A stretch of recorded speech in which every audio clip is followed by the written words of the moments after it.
Imperial palace दूसरी दुनिया में महान चिएन राजवंश की राजधानी।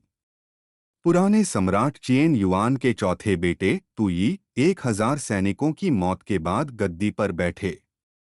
लेकिन तुई को उनकी मौत से पहले तुचिन जून ने क्राउन प्रिंस नहीं बनाया था। यह इंसान जो अनजान, बदतमीज, बिगड़ा हुआ और गलत था, उसे पूरी तरह से टैलेंट की बर्बादी माना जा सकता था, लेकिन धोखेबाज मंत्रियों के सपोर्ट की वजह से उसे गद्दी मिली। ये के लिए वॉइस ओवर में अभी बताया गया कि बेकार चीजों वाले सम्राट ने ये को मार डाला। क्या यह मैं नहीं हो सकता? कुछ समय पहले एक मॉडर्न इंसान के तौर पर मैं अपनी छोटी बहन के साथ एक डांस वीडियो देख रहा था और एक खास जगह पर देश को गाइड कर रहा था। अगर आप किसी राजवंश में समय में पीछे जाना चाहते हैं तो यह कैसा बेवकूफ़ी भरा सवाल है। हे भगवान! सही। क्या तुम मेरे साथ खेल रहे हो? मैं इसे बर्दाश्त नहीं कर सकता। मैंने कहा टाइम ट्रैवल सिली fork.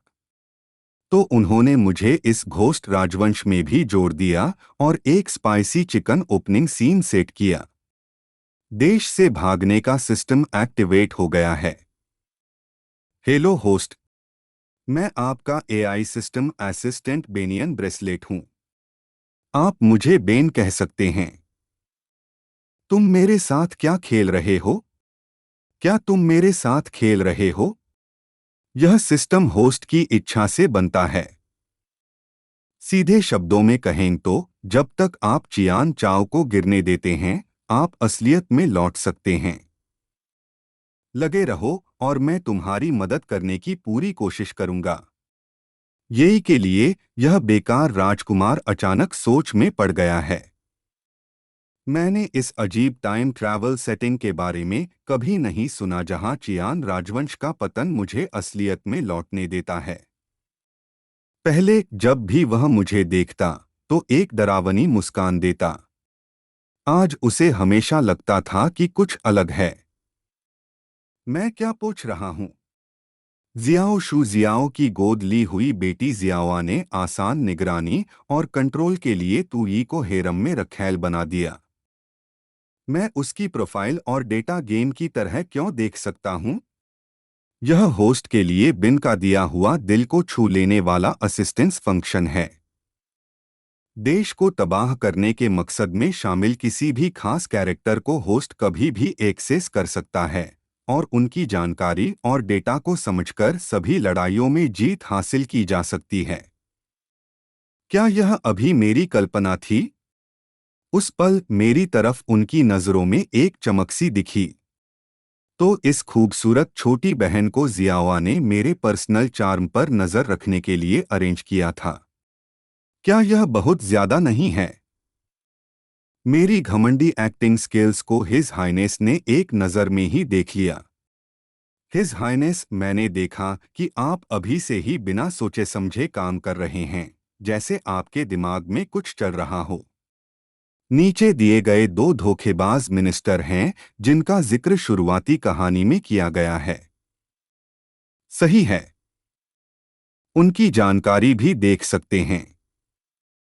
Power tactics 94, scheming 90, fierce martial arts 51, conquest 41, seduction 65, एंटीबोन 100। जियाओयंस ने प्रधानमंत्री ली तेन्युइन के प्लास्टिक भाइयों को छोड़ दिया। उन्होंने टूई को एक कंट्रोल करने वाली कठपुतली के रूप में देखा और उसे चेन के सम्राट के रूप में सिंहासन पर बिठाने की कोशिश की।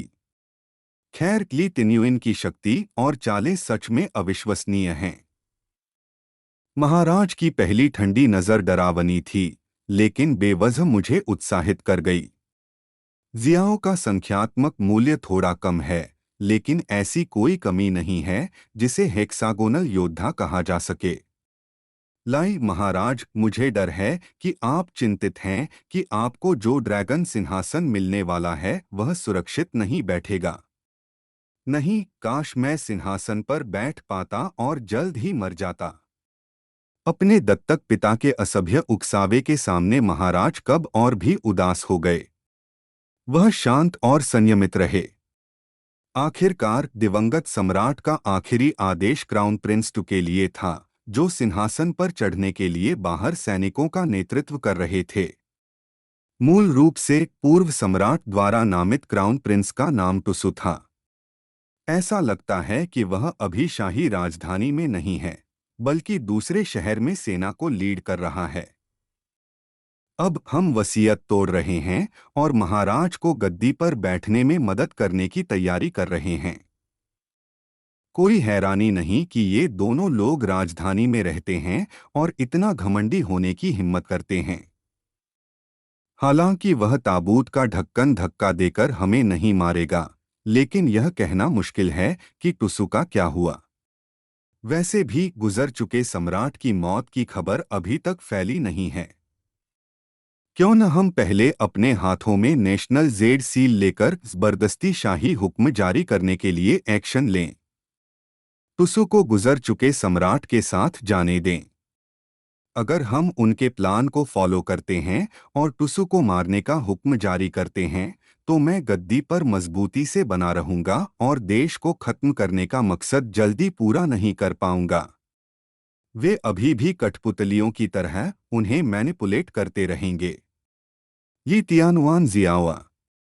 सम्राट चिन युआन की हड्डियां ठंडी होने से पहले ही उनके दो सबसे भरोसेमंद दरबारियों ने उनकी मर्जी के खिलाफ जाकर एक बेकार राजकुमार को दुनिया को कंट्रोल करने के लिए अपनी कठपुतली बनाकर गद्दी पर बिठाने की साजिश रची। इसे यहाँ पहनकर आप सिर्फ ड्रामा नहीं देख सकते। अगर आप इसे देख भी रहे हैं, तो भी दो पुराने सिक्के आपके साथ खेलेंगे। मैंने एक सेकंड के लिए भी ऐसे दिन के बारे में नहीं सोचा था। मैं क्या करूं?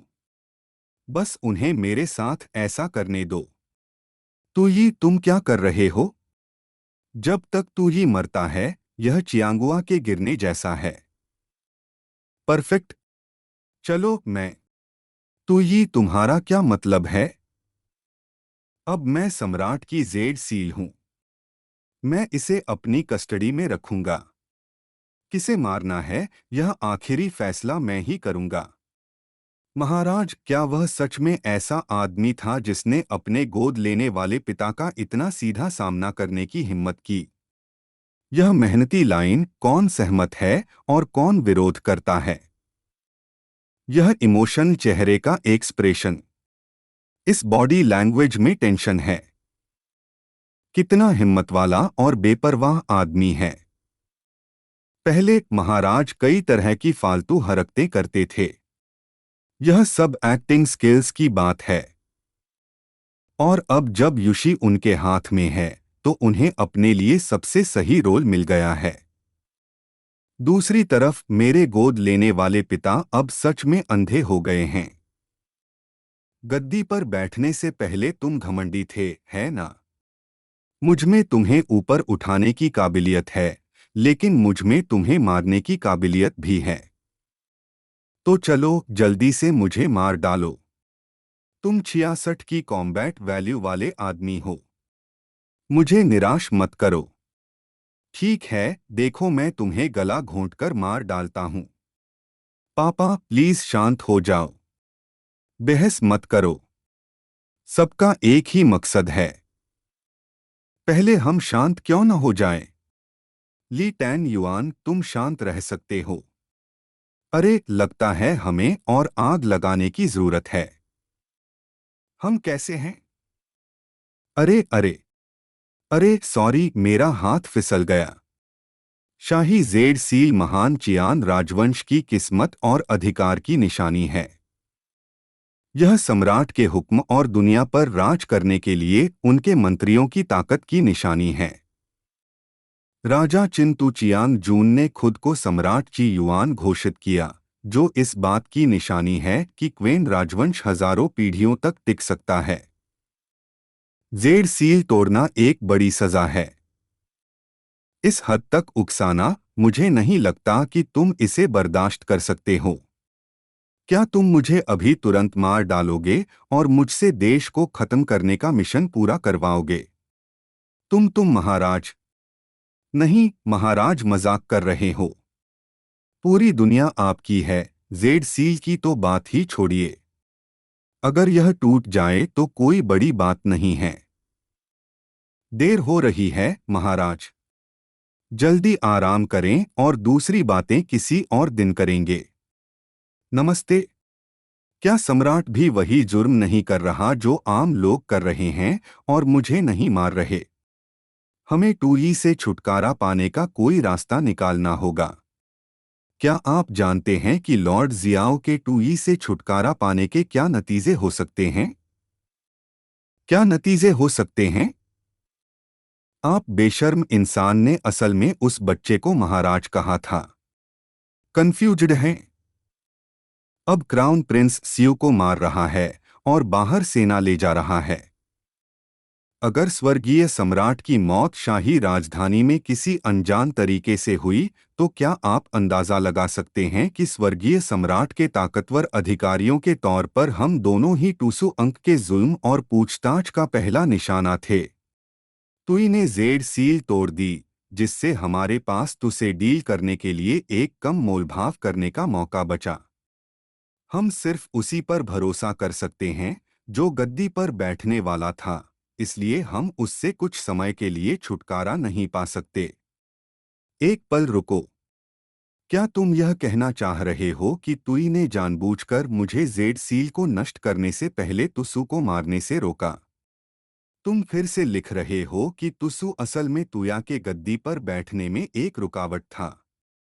लेकिन जब तुया का गद्दी पर बैठना पहले से ही तय था, तो उसे तुसु के साथ अपने रिश्ते पर फिर से सोचना पड़ा। दूसरी दुनिया के महाद्वीप पर अलग अलग देशों ने दबदबे के लिए होड़ की और बड़ी मुश्किलें झेलीं। आखिरकार चिन राजवंश ने एक तरफ को शांत किया और उत्तरी महाद्वीप को एक कर दिया।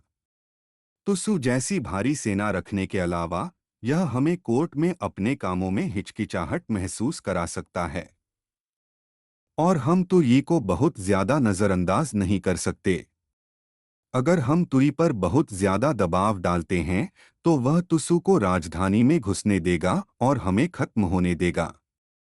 और हम जुआ खेलने की हिम्मत नहीं करते। तुई हमें मैनिपुलेट करने के लिए तीन तरफा रिश्तों का भी इस्तेमाल कर सकता है। लाई, क्या तुम ज्यादा सोच रहे हो? उस बच्चे के पास इतना दिमाग है कि वह इस कदम का हिसाब लगा सकता है। क्या तुम जानते हो कि यह किसके शब्द हैं कि सम्राट और आम लोग दोनों कानून तोड़ने के दोषी हैं? यह 100 साल पहले चिन राज्य के प्रधानमंत्री वेंगलू ने कहा था। उस समय लॉर्ड वेई को राजा चेन ने नई नीतियों को लागू करने के लिए बहुत ज्यादा काम पर रखा था और उनकी ताकत बहुत ज्यादा थी, हजारों लोगों से भी ज्यादा। लेकिन उन्हें रथ से चीर दिए जाने की सजा मिली क्योंकि उन्होंने राजा चेन का भरोसा खो दिया था। मैं वेंगलू नहीं हूं। मैं उस बच्चे के आगे कभी नहीं झुकूंगा। वह सोवियत यूनियन को खत्म करने के लिए पूरी तरह से मिलिट्री पर निर्भर है। क्योंकि वह ऑर्डर नहीं देता, इसलिए मैं खुद उसे मारने के लिए किसी को भेजूंगा और फिर सब कुछ उस पर डाल दूंगा। नतीजा वही होगा। पहले तुई का साथ देने का कारण यह था कि पिछले सम्राट के कई बच्चों में उसका सबसे अच्छा कंट्रोल था। लेकिन अब ऐसा लगता है कि दिवंगत सम्राट आपके बच्चे वाकई दिलचस्प हैं। यह बहुत बोरिंग है। खाना स्वादिष्ट नहीं है और खेलना मजेदार नहीं है। मुझे मेमोरियल भी देखना है। मुझे एक भी शब्द नहीं पहचान में आ रहा है। यह कुछ भी नहीं है। वह कुछ भी नहीं है। यह सच में एक बोरिंग ज़माना है। मैं बिना फोन या कंप्यूटर के खेलने के मर जाऊंगा। महाराज, मुझे देर तक सोना है। मैं प्रस्तावना वापस लेता हूं। मैं इसे बिल्कुल भी कंट्रोल नहीं कर सकता। बस अपना मिशन निकालकर मैं सिर्फ आपको परेशान कर सकता हूं, मिस जिया। अरे हेयर पिन, किसने सोचा होगा कि यह अभी भी मेरे लिए देश को खत्म करने और आज इस दुनिया में लौटने का मुख्य सहारा हो सकता है। जियाओ शू, क्या तुम सच में जियाओ के भेजे हुए छुरे हो? नामुमकिन को सामने लाया। महाराज, तुम किस बारे में बात कर रहे हो? शेर समझ नहीं रहा है। चिंता मत करो, मुझे जियाओ के साथ तुम्हारे प्राइवेट लेन देन की परवाह नहीं है। क्या वह तुम्हें यहां मुझे कंट्रोल करने और मॉनिटर करने के लिए नहीं भेज रहा है? मैंने इसे मौके पर कैसे सामने ला दिया? यह अब अर्जेंट होना चाहिए, है ना? मुझे उसके साथ यह गेम खेलने में सच में मजा आता है। नहीं तो यह बादशाह बहुत बोरिंग होता। मेरे गोद लेने वाले पिता ने जानबूझकर मुझे अपनी तरफ भेजा, लेकिन उनकी नज़र में यह सिर्फ एक खेल था। क्या वह मुझे दिखाते हैं कि वह यह खेल खेलकर थक गए हैं? कसकर पकड़ो, जम्हाई लो। यह शराब थोड़ी ज्यादा है। यह मत कहो कि मैं तुम्हें मौका नहीं दूंगा। जल्दी करो और एक्शन लो। मेरी पहचान मेरे गोद लेने वाले पिता के सामने आ गई और मैंने अपनी वैल्यू खो दी। इसे बचाने का सिर्फ एक ही तरीका है। नेशनल मेनलाइन सिस्टम का अपग्रेड पूरा हो गया है और डेबिन एक होस्ट सर्विस बनी रहेगी। सिस्टम अपग्रेड क्या बकवास है? मैं बदले में टास्क पूरा करने वाला हूं। तुम्हारा अपग्रेड बेकार है। होस्ट टास्क के मकसद को और साफ करने के लिए इस अपग्रेड में एक नेशनल स्ट्रेंथ स्कोर सिस्टम जोड़ा गया है। यह सिस्टम नेशनल स्ट्रेंथ स्कोर पाने के लिए चियांगुआ के पॉलिटिकल, इकोनॉमिक, मिलिट्री और कल्चरल इंडिकेटर्स को जोड़ता है। जब तक नेशनल स्ट्रेंथ स्कोर 0 से नीचे नहीं हो जाता, तब तक नेशनल डिस्ट्रक्शन का टास्क पूरा माना जाता है।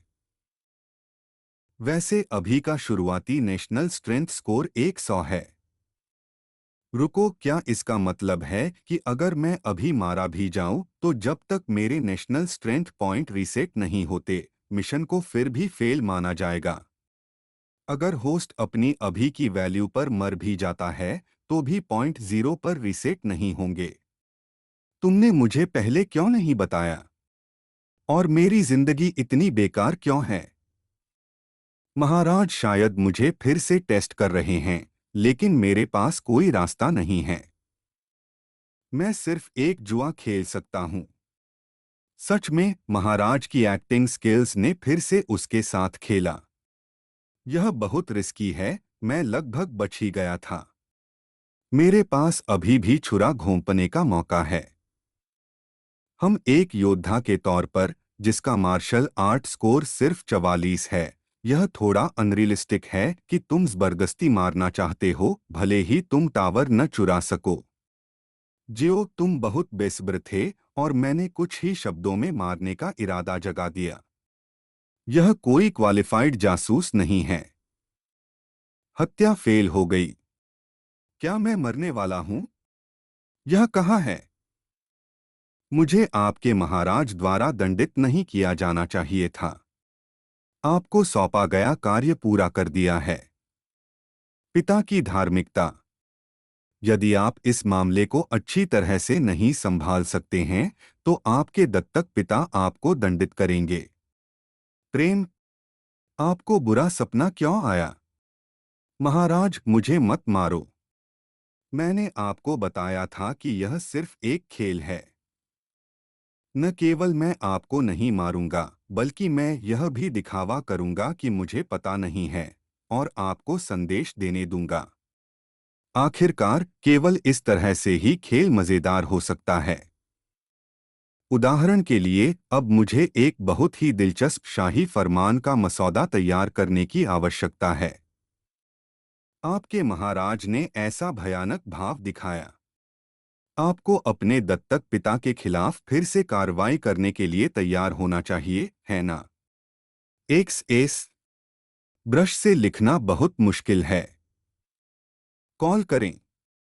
मैंने इसे इतनी जल्दी लिखना समाप्त कर दिया। जो शू, कृपया मुझे इसे लिखने में मदद करें। किसी की सांस फूंकें। यह ऐसा क्यों हो गया? मुझे नहीं पता कि आपके महाराज किस शाही फरमान का मसौदा तैयार करना चाहते हैं। महाराज, मैं यह पूछने की हिम्मत करता हूं कि आपने मुझसे ऐसा शाही फरमान क्यों बनवाने को कहा। मुझे ऐसा शाही फरमान बनाने के लिए कहा। मैंने पहले सिस्टम से पूछा था कि दो खानदानों के असर को कमजोर करना अभी पॉइंट्स काटने का सबसे आसान तरीका है। दो खानदानों के वंशजों को आम आदमी बनाने से न सिर्फ पॉइंट्स में काफी कमी आती है, बल्कि मेरी एक क्रूर और जालिम इमेज भी बनती है, जो बिल्कुल भी सही नहीं है। मैं सच में बेवकूफ शासकों की दुनिया में एक लीडर हूं जो यह हल निकाल सकता है। शून्य, आपने मुझसे क्यों पूछा? महाराज, मुझे ज्यादा बोलने के लिए माफ करें। बेशक यह खेल की मुश्किल बढ़ाने के लिए है। इस शाही फरमान से न सिर्फ मैं अपने परिवार के सपोर्ट के बिना एक अकेला इंसान बन जाऊंगा, बल्कि मुझे एक बेरहम और नाकाबिल शासक भी कहा जाएगा। मैंने आपसे एक फरमान बनाने के लिए कहा और फिर आपने जियाओं को यह खुशखबरी सुनाई। वह बहुत खुश होगा, है ना? यह इंटेलिजेंस मेरी तरफ से आपको एक तोहफा माना जाता है। क्या यह मेरे लिए एक तोहफा है? जब से मैं छोटा था, मुझे कभी कोई तोहफा नहीं मिला। मुझे कभी निराश मत करना। मुझे पता है कि महाराज मुझे धोखा दे रहे हैं, लेकिन मैं फिर भी खुश क्यों हूं? मेजबान ने दो शाही परिवार को आम लोगों में बदलने का आदेश जारी किया है, जिससे देयान शाही परिवार की शक्ति कमजोर हो गई है। राष्ट्रीय शक्ति बिंदु 200 हैं और राष्ट्रीय शक्ति बिंदुओं का वर्तमान संतुलन 800 है। जियाओ हवेली, आप कैसे आए? शेर इस बार अपने साथ महत्वपूर्ण खुफिया जानकारी लाई है। महाराज तुई ने दो शाही परिवार के सभी सदस्यों को आम लोगों में बदलने का आदेश जारी किया है। क्या? क्या? ओल्ड ली, आपने अभी अभी दो परिवारों के वंशजों में से एक नया शासक स्थापित करने की योजना बनाई थी। वह बच्चा स्पष्ट रूप से हमें निशाना बना रहा है। आपको ऐसी महत्वपूर्ण जानकारी कैसे मिली और क्या यह विश्वसनीय है? महाराज ने मुझे व्यक्तिगत रूप से इस शाही आदेश का मसौदा तैयार करने के लिए कहा था।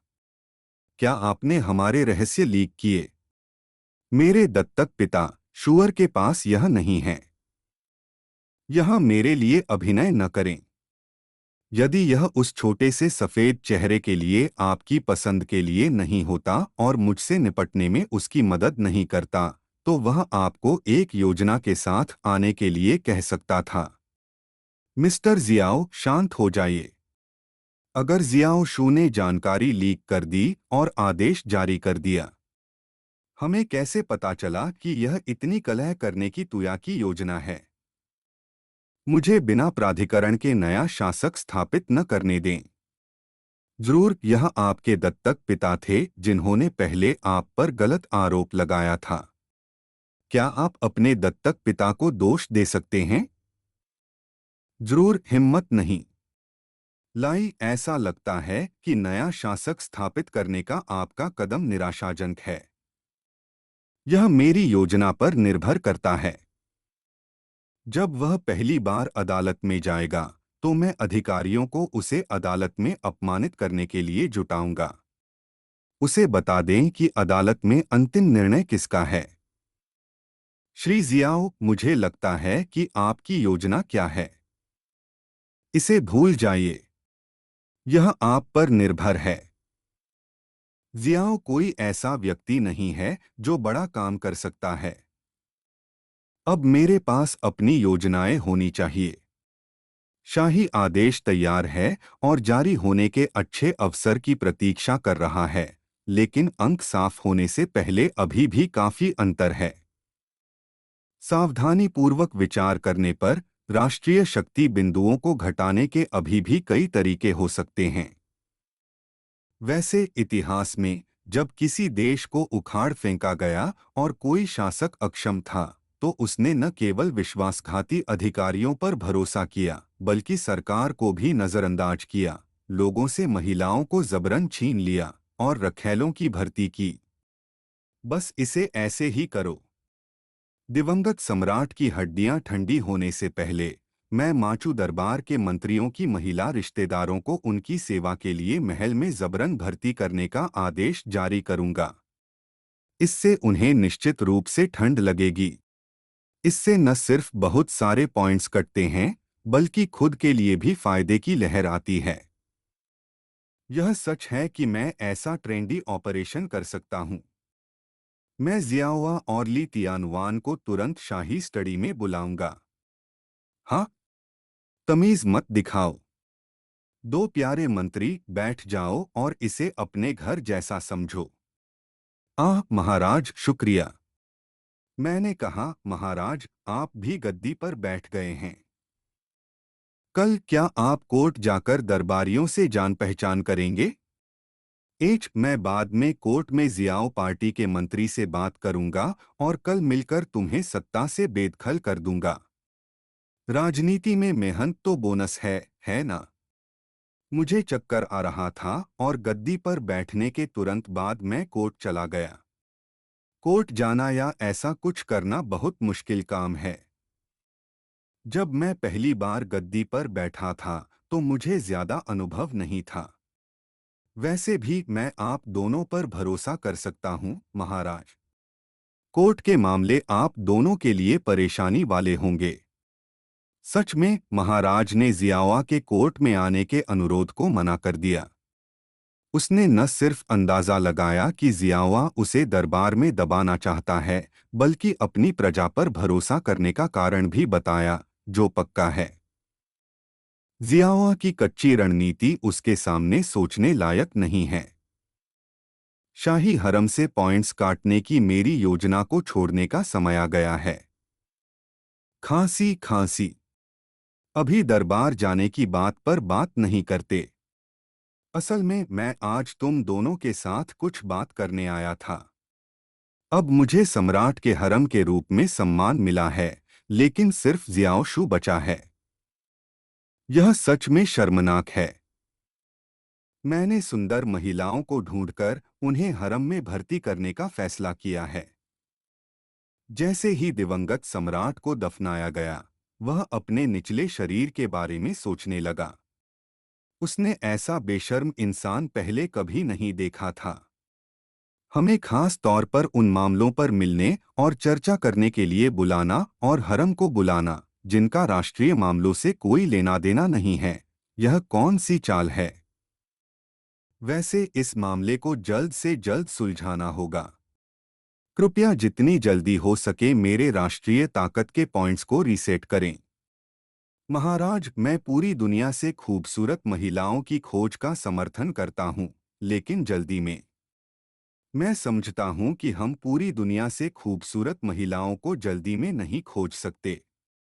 तुई ने जियाओ जुओ की बात बीच में ही काट दी और कहा कि वह समझता है कि वे जल्दबाजी में दुनिया भर से सुंदरियों को इकट्ठा नहीं कर सकते, इसलिए उन्हें राजधानी में खोजना शुरू करना चाहिए। जियाओ, जब उसने तुई का सुझाव सुना तो हैरान रह गया और उसने सोचा कि क्या सच में इतना बेसब्र होना जरूरी था। दूसरी ओर लीनुआन ने मन ही मन सोचा कि उसे तुई के सुंदरियों को इकट्ठा करने के बहाने से गुमराह नहीं होना चाहिए। क्योंकि उसने अभी राजधानी का जिक्र किया था, तो शायद वही फोकस था। तुई ने घोषणा की कि वह सबसे ज्यादा समय बचाने वाला और आसान तरीका लेकर आया है। वह खतरनाक लग रहा था जब उसने घोषणा की कि उन्हें दरबार में मंत्रियों की महिला रिश्तेदारों में से चुनकर शुरुआत करनी चाहिए।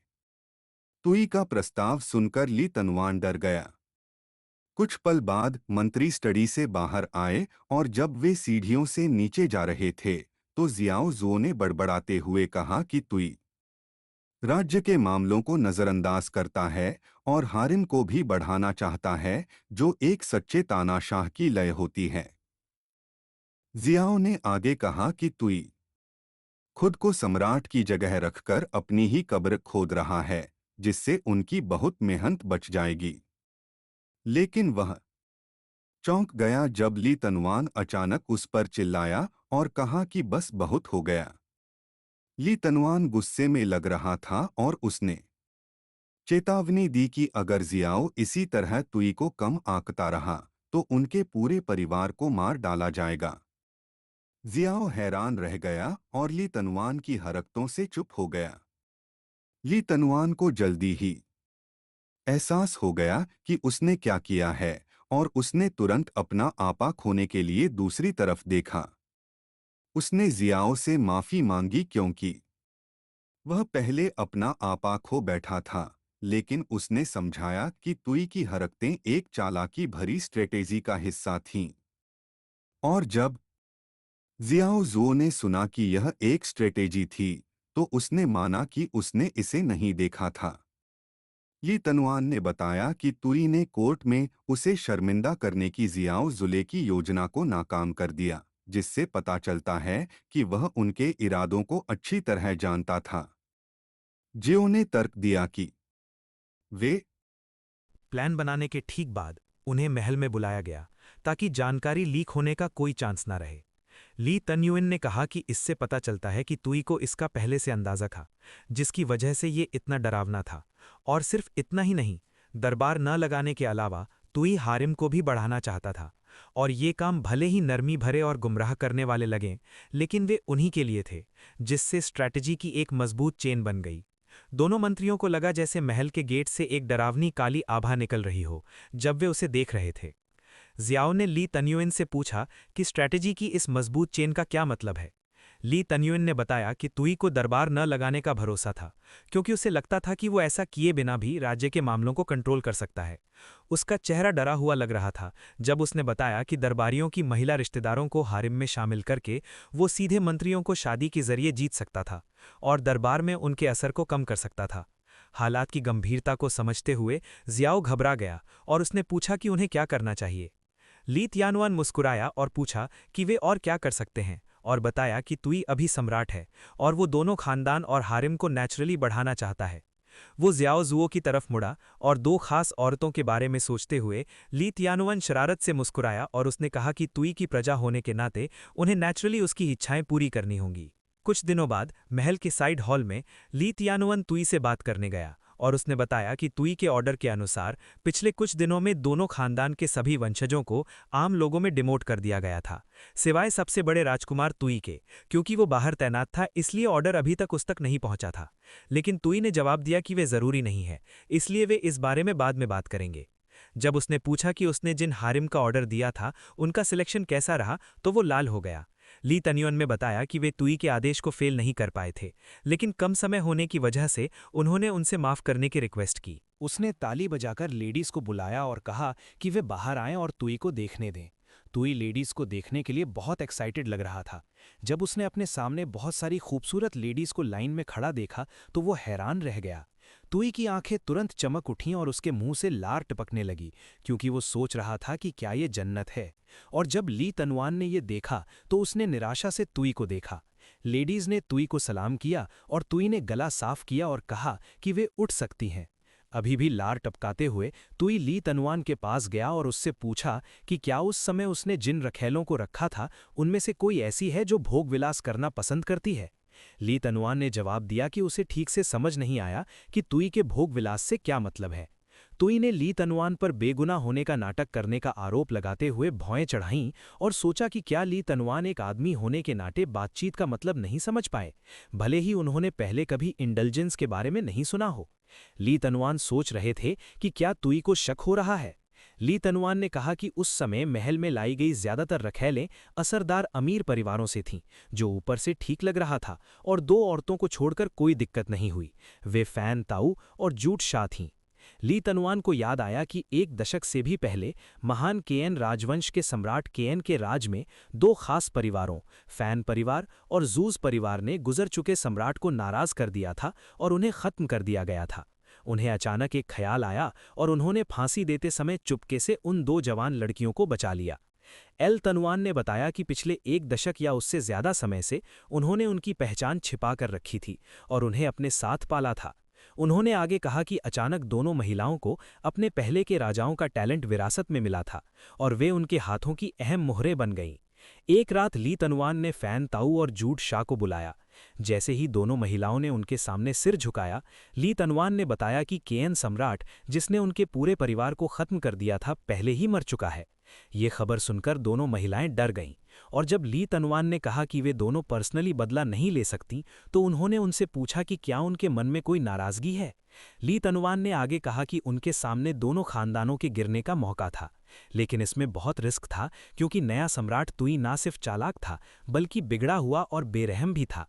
तू काइजान से भी ज्यादा डरावना कि वे कह सकते थे कि ये जानलेवा सिचुएशन थी। फैन ताऊ ने तुरंत ऐलान किया कि वो बदला लेने के लिए 1000 बार मरने को तैयार है और जूड शाह ने ऐलान किया कि वो बहुत पहले से खुद को कुर्बान करने के लिए तैयार थी। ली तनवान ने समझाया कि ये दोनों औरतों को तुई के साथ रखने का एक सही मौका था ताकि रखैल चुनने के बहाने किसी को कुछ शक ना हो। अभी की बात करें तो तुई की आंखें चमक रही थी जब उसने औरतों को देखा और उसने 2 चूकें देखीं। तुई फैन ताऊ और जूड शाह को देख रहा था। ली तनवान, जो तुई को देख रहा था, हैरान रह गया और उसने सोचा कि क्या तुई ने ध्यान दिया। तुई ने जूस शाह की जानकारी और खूबियों को डोवी का इस्तेमाल करते हुए देखा और उसे पता चला कि वो तू काइजान के राज में जाने माने विद्वान जूस तियानगन की पोती थी और जूस परिवार के खत्म होने के बाद वो अकेली बची थी क्योंकि उसे ली तनवान ने गोद लिया था और वो बदला लेने और देश को बर्बाद करने के लिए उसके पास गई थी। दूसरी ओर तुई ने भी फैन ताऊ की जानकारी और खूबियों को उसी तरह देखा और उसे पता चला कि वो तू काइजान के राज में अमीर व्यापारी फैनजू की पोती थी और फैन परिवार के खत्म होने के बाद वो अकेली बची थी क्योंकि उसे ली तनवान में गोद लिया था और वो बदला लेने और देश को बर्बाद करने के लिए भी उसके पास गई थी। तुई ने ली तनवान को देखकर मुस्कुराया जब उसने कहा कि उन 2 मिस को असल में ली तनवान ने अंडरकवर एजेंट के तौर पर रखा था और ये बहुत अच्छा था क्योंकि वे सांप और बिच्छू जैसी सुंदरियां जिन्होंने हरीम में परेशानी खड़ी की थी, एक तानाशाह का स्टैंडर्ड रूप थीं जो देश को बर्बाद कर देता है। वो चेहरे पर एक गंदी मुस्कान के साथ दोनों महिलाओं के पास गया और जब उसने कहा कि वे दोनों काफ़ी खास थीं तो उसने पूछा कि उनके नाम क्या है। फैन ताऊ ने कॉन्फिडेंस से तुई को अपना नाम बताया जबकि जूड शाह घबराई हुई थी और हकला रही थी। तुई जूड शाह के पास गया और उसने देखा कि वो थोड़ी घबराई हुई लग रही थी। ली तनवान बहुत ज्यादा घबरा गया और वो घबरा गया जब उसने बताया कि जूड शाह इंट्रोवर्ट है, इसलिए तुई के रौबदार आभा में वो खुद को दिखा सकती है। तुई ने हल्के से जूड शाह की ठुड्डी पकड़ी और उसे भरोसा दिलाया कि उसे डरना नहीं चाहिए क्योंकि वो असल में बहुत मिलनसार है। वो जूड शाह के चेहरे को घूरते हुए मुस्कुरा रहा था। अचानक जूड शाह रो पड़ी कि वो नहीं कर सकती और बर्दाश्त नहीं कर पा रही थी और उसकी आंखों से आंसू बह निकले जबकि मुंह से लार निकल रही थी, जिससे तुई हैरान रह गई। ये बात दूसरों को पता नहीं थी और सिस्टम की छिपी हुई खूबियों में रिकॉर्ड नहीं थी कि इमोशनल टेंशन की हालत में सेंसिटिव जगहों पर, जिसमें ठुड्डी भी शामिल है लेकिन सिर्फ यहीं तक सीमित नहीं है, दूसरे जेंडर के छूने से जूड शाह शर्मिंदगी के कारण बेहोश हो जाती थी। फैन ताऊ परेशान था जबकि तुई जो हुआ उससे डरी हुई थी। इस बीच ली तनवान भी तुई की तरह ही डरी हुई थी। तुई ने अफसोस जताया कि ये ली तनवान का दिल जीतने का एक एहसान का सीन होना चाहिए था। जूड शाह की बुरी हालत देखकर तुई ने धीरे से कहा कि उसे उम्मीद नहीं थी कि उसकी टॉलरेंस इतनी कम होगी और उसने परफॉर्मेंस खराब कर दी। तुई ने अंदाजा लगाया कि ली तनवान जूड शाह की पहचान सामने आने से डरेंगे और जरूर उसे बदलने का कोई बहाना ढूंढ लेंगे। अचानक कोई गुस्से में घुटनों के बल बैठ गया। ये ली तनवान था और उसने माना कि उसने अपनी ड्यूटी को नज़रअंदाज किया और गलत चुनाव किया, जिससे जूड शाह ने तुई के सामने गलत व्यवहार किया। इसलिए वो मरने के लायक था और वो जूड शाह का तुरंत ध्यान रखेगा। तुई ने इसे तुरंत खारिज कर दिया और कहा कि फिलहाल एकमात्र प्लान जबरदस्ती इस काम को जारी रखना है। जबकि तुई ने जूड शाह को अपनी बाहों में लिया और कहा कि उसे ऐसे लोग पसंद हैं जो थोड़ी सी छेड़खानी से खुद को रोक नहीं पाते। तो ली तनवान ने जिन लोगों को चुना था उन्होंने सच में उसका दिल जीत लिया था। फैन ताऊ ने उसे घूरा और वो बुदबुदाई कि जालिम सच में एक बिगड़ा हुआ था। ली तनवान ने अपने चेहरे से पसीना पोंछा और उसने तुई का धन्यवाद दिया। तुई ने पूछा कि क्या ये तय हुआ कि जूड शाह उस रात बिस्तर पर उसकी सेवा करेगी, जबकि फैन ताऊ उसे घूरती रही और उसने कसम खाई कि जालिम देर सवेर उन चीज़ों की कीमत चुकाएगा। फैन ताऊ घबरा गया और हैरान रह गया जब तुई ने अचानक उसकी तरफ जिज्ञासा से देखा। तुई सोच रहा था कि फैन ताऊ उसे इतनी नाराजगी से क्यों देख रहा है। वो शैतानी मुस्कान के साथ मुस्कुराया और जैसे ही उसका चेहरा लाल हुआ, उसने फैन ताऊ को चिढ़ाया और पूछा कि क्या वो भी बिस्तर पर उसकी सेवा करना चाहती है। तुई ने सुझाव दिया कि वे उस रात 3 लोगों के मकान मालिक का नाटक करें और फैन ताऊ हैरान रह गया। अभी भी दिन का आधा समय था, लेकिन तुई पहले ही फैन ताऊ और जूट शाह के साथ अपने बेडरूम में था। जैसे ही वो पर्दे के अंदर गया, तुई बहुत गर्व से बोला कि महल की सुंदरियों में वे 2 जवान लड़कियां सच में बहुत खास थीं। इस बीच जूट शाह और फैन ताऊ ने तुई को अपने बिस्तर पर लेटे हुए देखा। तुई ने कहा कि सिस्टम से पता चलता है कि औरतें देश को बर्बाद करने के लिए उसके पास आई थीं, जिसका अच्छा इस्तेमाल किया जा सकता है। उसे ली तनवान की याद आई और उसने बताया कि आखिर उन दोनों औरतों को ली तनवान ने चुपके से गोद लिया था और खास तौर पर उसके पास भेजा था, इसलिए उनमें जरूर कुछ खास खूबियां होंगी। तुई ने अफसोस जताया कि यह अफसोस की बात है कि सिस्टम सिर्फ बेसिक जानकारी और काबिलियत इंडेक्स दिखाता है, इसलिए उसे पक्का नहीं पता था कि उन औरतों में देश को बर्बाद करने के लिए क्या खास स्किल्स हैं। दूसरी ओर फैन ताऊ तुई को देखती रही और वो सोच रही थी कि जालिम क्या सोच रहा है। फैन ताऊ और जूट शाह ने एक दूसरे को देखा और कहा कि उन्होंने साफ तौर पर खुद को कुर्बान करने का पक्का इरादा कर लिया है। उन्होंने सोचा कि तुई उन्हें कैसे टॉर्चर करेगा और उन्होंने अंदाजा लगाया कि वो बेइज्जती करने के लिए हर तरह के तरीके इस्तेमाल करेगा। उन्होंने सोचा कि तुई उन पर कोड़े का इस्तेमाल करेगा। उसने जूट शाह को कोड़े से मारा ताकि वे उसके जुल्म के आगे झुक जाएं। फैन ताऊ ने सोचा कि वो मोमबत्ती के पिघले मोम से जल जाएगी। जूट शाह और फैन ताऊ तुई को ध्यान से देख रहे थे, क्योंकि वे अंदाजा लगा रहे थे कि उनका क्या होगा। तुई बहुत खतरनाक लग रहा था जब वो अपने ख्यालों में डूबा हुआ था और उसने उन्हें ध्यान से देखा। फैन ताऊ ने कहा कि कुछ न करने से तुई और भी डरावना लग रहा था और उसे याद आया कि जब ली तनवान उन्हें अंदर लाया तो उसने खास तौर पर उन्हें कुछ याद दिलाया था। उसे याद आया कि कैसे ली तनवान ने उन्हें बताया था कि उन्हें अपनी पहचान की चिंता करने की जरूरत नहीं है, क्योंकि उन्होंने ये पक्का करने के लिए भेस बदल लिया था कि तुई उनके बैकग्राउंड का पता ना लगा सके। लेकिन तुई चालाक है और हवस से भरा होने के बावजूद वो आसानी से सुंदरता से प्रभावित नहीं होता। ली तनवान ने बताया कि इसके अलावा जियाओ ने पहले ही तुई जियाओ को दे दिया था, जो ना सिर्फ उनका साथी है बल्कि उनका कॉम्पिटिटर भी है। जूस शाह और फैन ताऊ दोनों गंभीर दिख रहे थे, क्योंकि वे ली तनवान की यादों को ध्यान से सुन रहे थे। ली तानुइन उनके पास आया और कहा कि अगर वे तुई का भरोसा जीतना चाहते हैं तो उन्हें सिर्फ सुंदरता के अलावा कुछ और भी दिखाना होगा। वो उन औरतों को देखकर मुस्कुराया और कहा कि उसे लगता है कि वे अपनी एक एक्स्ट्रा वैल्यू दिखाना जानती हैं। जू शॉ और फैन ताओ अचानक असलियत में वापस आ गए जब तुई ने उनसे पूछा कि वे दोनों क्या सोच रहे थे कि वे इतने सोच में डूबे हुए थे। तुई ने पूछा कि उसने उनसे बस एक सवाल पूछा था और पूछा कि क्या उनके पास कोई खास टैलेंट या स्किल है। फैन ताओ और जूट शॉ ने तुई को देखा और दोनों ने माना कि ये उम्मीद के मुताबिक था। जूट शॉ ने तुरंत जवाब दिया और कहा कि वो किस्मत बताने, तारे देखने और हैंडराइटिंग एनालिसिस में माहिर है। उसने ये भी बताया कि वो ताबीज़, फैंग शुई, सेहत बनाए रखने, दवा और कीमिया में भी माहिर है। और तुई को हैरानी हुई कि क्या ये किसी महान कीमियागर और जानकार की बेटियों की ताकत है। जूट शॉ बैचले ने कहा कि उसके पास बेडरूम में भी स्किल है, लेकिन तुई ने जवाब दिया कि उसके स्वभाव को देखते हुए जो सिर्फ छूने से बेहोश हो जाती थी, उसने फिर भी ये दावा करने की हिम्मत की कि उसके पास बेडरूम स्किल्स हैं। तुई ने फैन ताऊ की ओर मुड़कर उसके बारे में पूछा और फैन ताऊ ने देखा कि जालिम के हाव भाव को देखते हुए वो जूट शॉ के जवाब से पूरी तरह खुश नहीं लग रहा था। फैन ताऊ को याद आया कि वो एक व्यापारी परिवार से थी। उसने बताया कि वो बचपन से ही अपने दादाजी के साथ कई तरह के बिजनेस डीलिंग्स में शामिल रही है। फैन ताऊ ने बताया कि ऐसे माहौल में रहने से वो न केवल फाइनेंशियल कैलकुलेशन में माहिर हो गई थी, बल्कि इंसानी स्वभाव को भी समझने लगी थी। लेकिन फैन ताऊ ने माना कि हालांकि उसके दादाजी के अनुभवों ने उसे सिखाया कि ये दोनों स्किल्स होने से सत्ता में बैठे लोग आसानी से शक कर सकते हैं। वर्तमान में वापस आकर फैन ताऊ ने देखा कि बदला लेने का आधार खुद को बचाना है, इसलिए अपनी कीमत दिखाते हुए खुद को नुकसान न पहुंचाने वाला दिखाना चाहिए। फैन ताऊ ने जोर देकर कहा कि एक कमजोर औरत होने के नाते उसके पास कोई खास टैलेंट या स्किल्स नहीं है, और उसने साफ किया कि वो फाइनेंशियल कैलकुलेशन में अच्छी होने या इंसानी नेचर को समझने का जिक्र बिल्कुल नहीं कर सकती। उसने कहा कि भले ही वो एक अमीर परिवार से थी, उसके माता पिता दोनों गुजर चुके थे और उसके पास देने के लिए सिर्फ अपने परिवार से मिली बहुत सारी दौलत थी। और उसने कहा कि बिना परिवार वाली एक लाचार अमीर जवान औरत की इमेज से बेहतर कुछ नहीं था। लेकिन तुई कुछ और सोच रहा था और वो हैरान था, क्योंकि उसे हैरानी हो रही थी कि क्या फैन ताऊ बैटमैन का दूसरा यूनिवर्स वर्जन है, क्योंकि उसके माता पिता गुजर चुके थे फिर भी अमीर थे। तुई ने इस बारे में सोचा और ये नतीजा निकाला कि दोनों औरतें देश को बर्बाद करने में मदद कर सकती हैं। उसने कहा कि एक देश के शासक के तौर पर उसे फैन टाओ की दौलत में कोई दिलचस्पी नहीं हो सकती।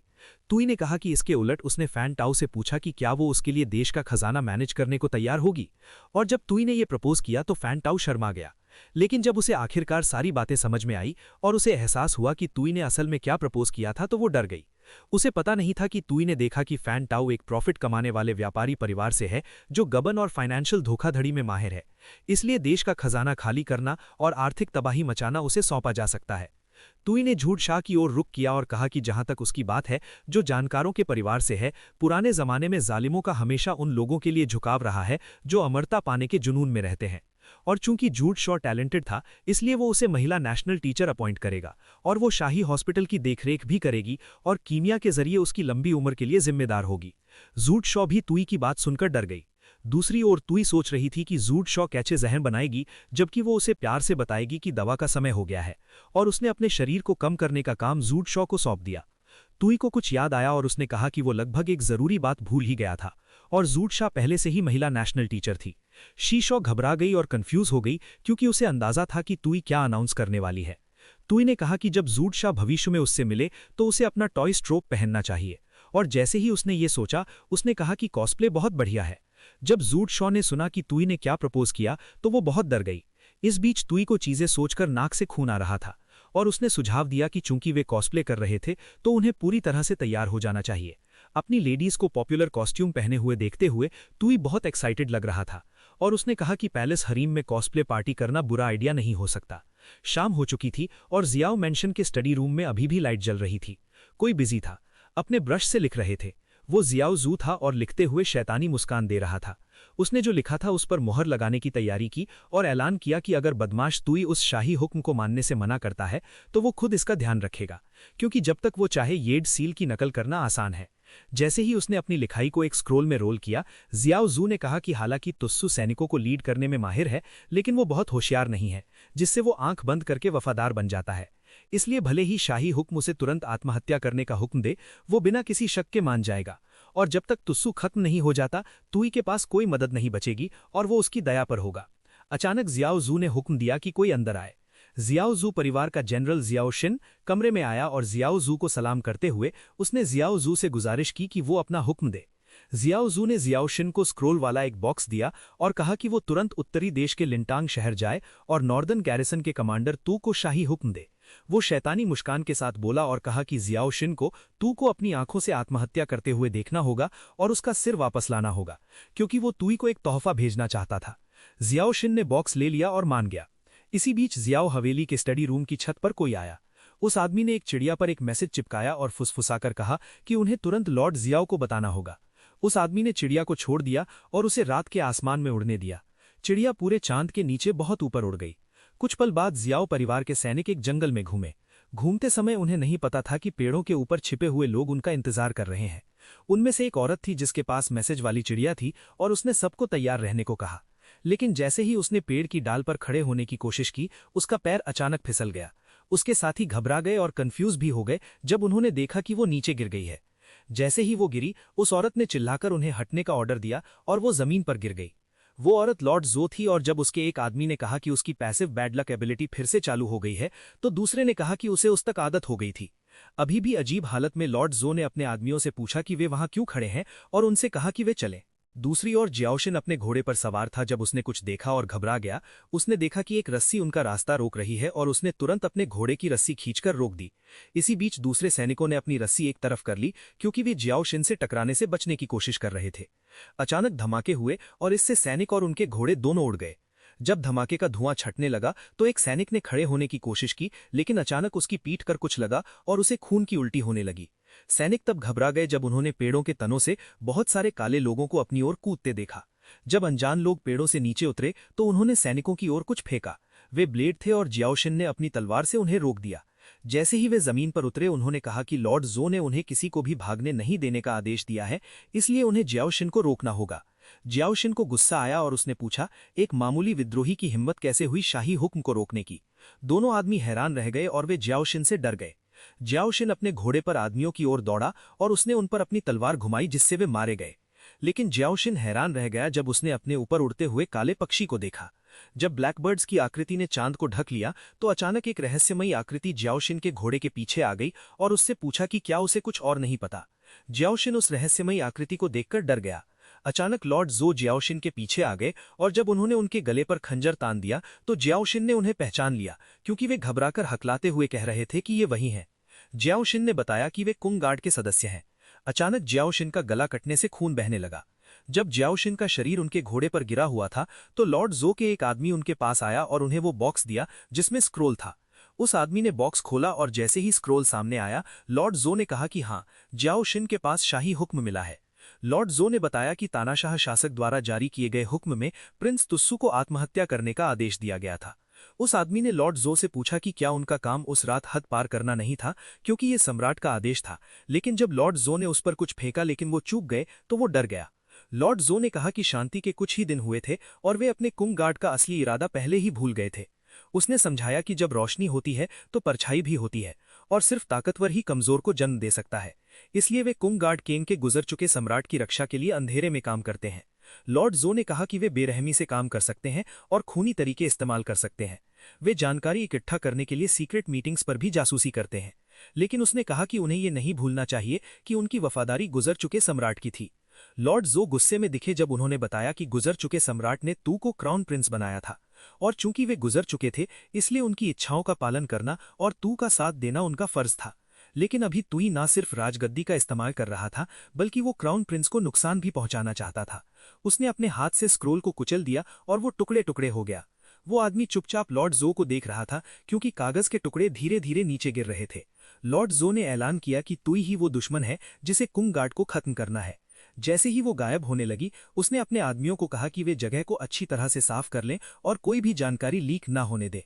कुछ पल बाद बहुत सारे ब्लैकबर्ड्स उड़ गए। किसी ने बताया कि crown Prince Tusu Norton teres में बहुत दूर है, इसलिए अगर वो बिना रुके कैपिटल वापस भी भागते तो भी उन्हें 4 दिन लगते।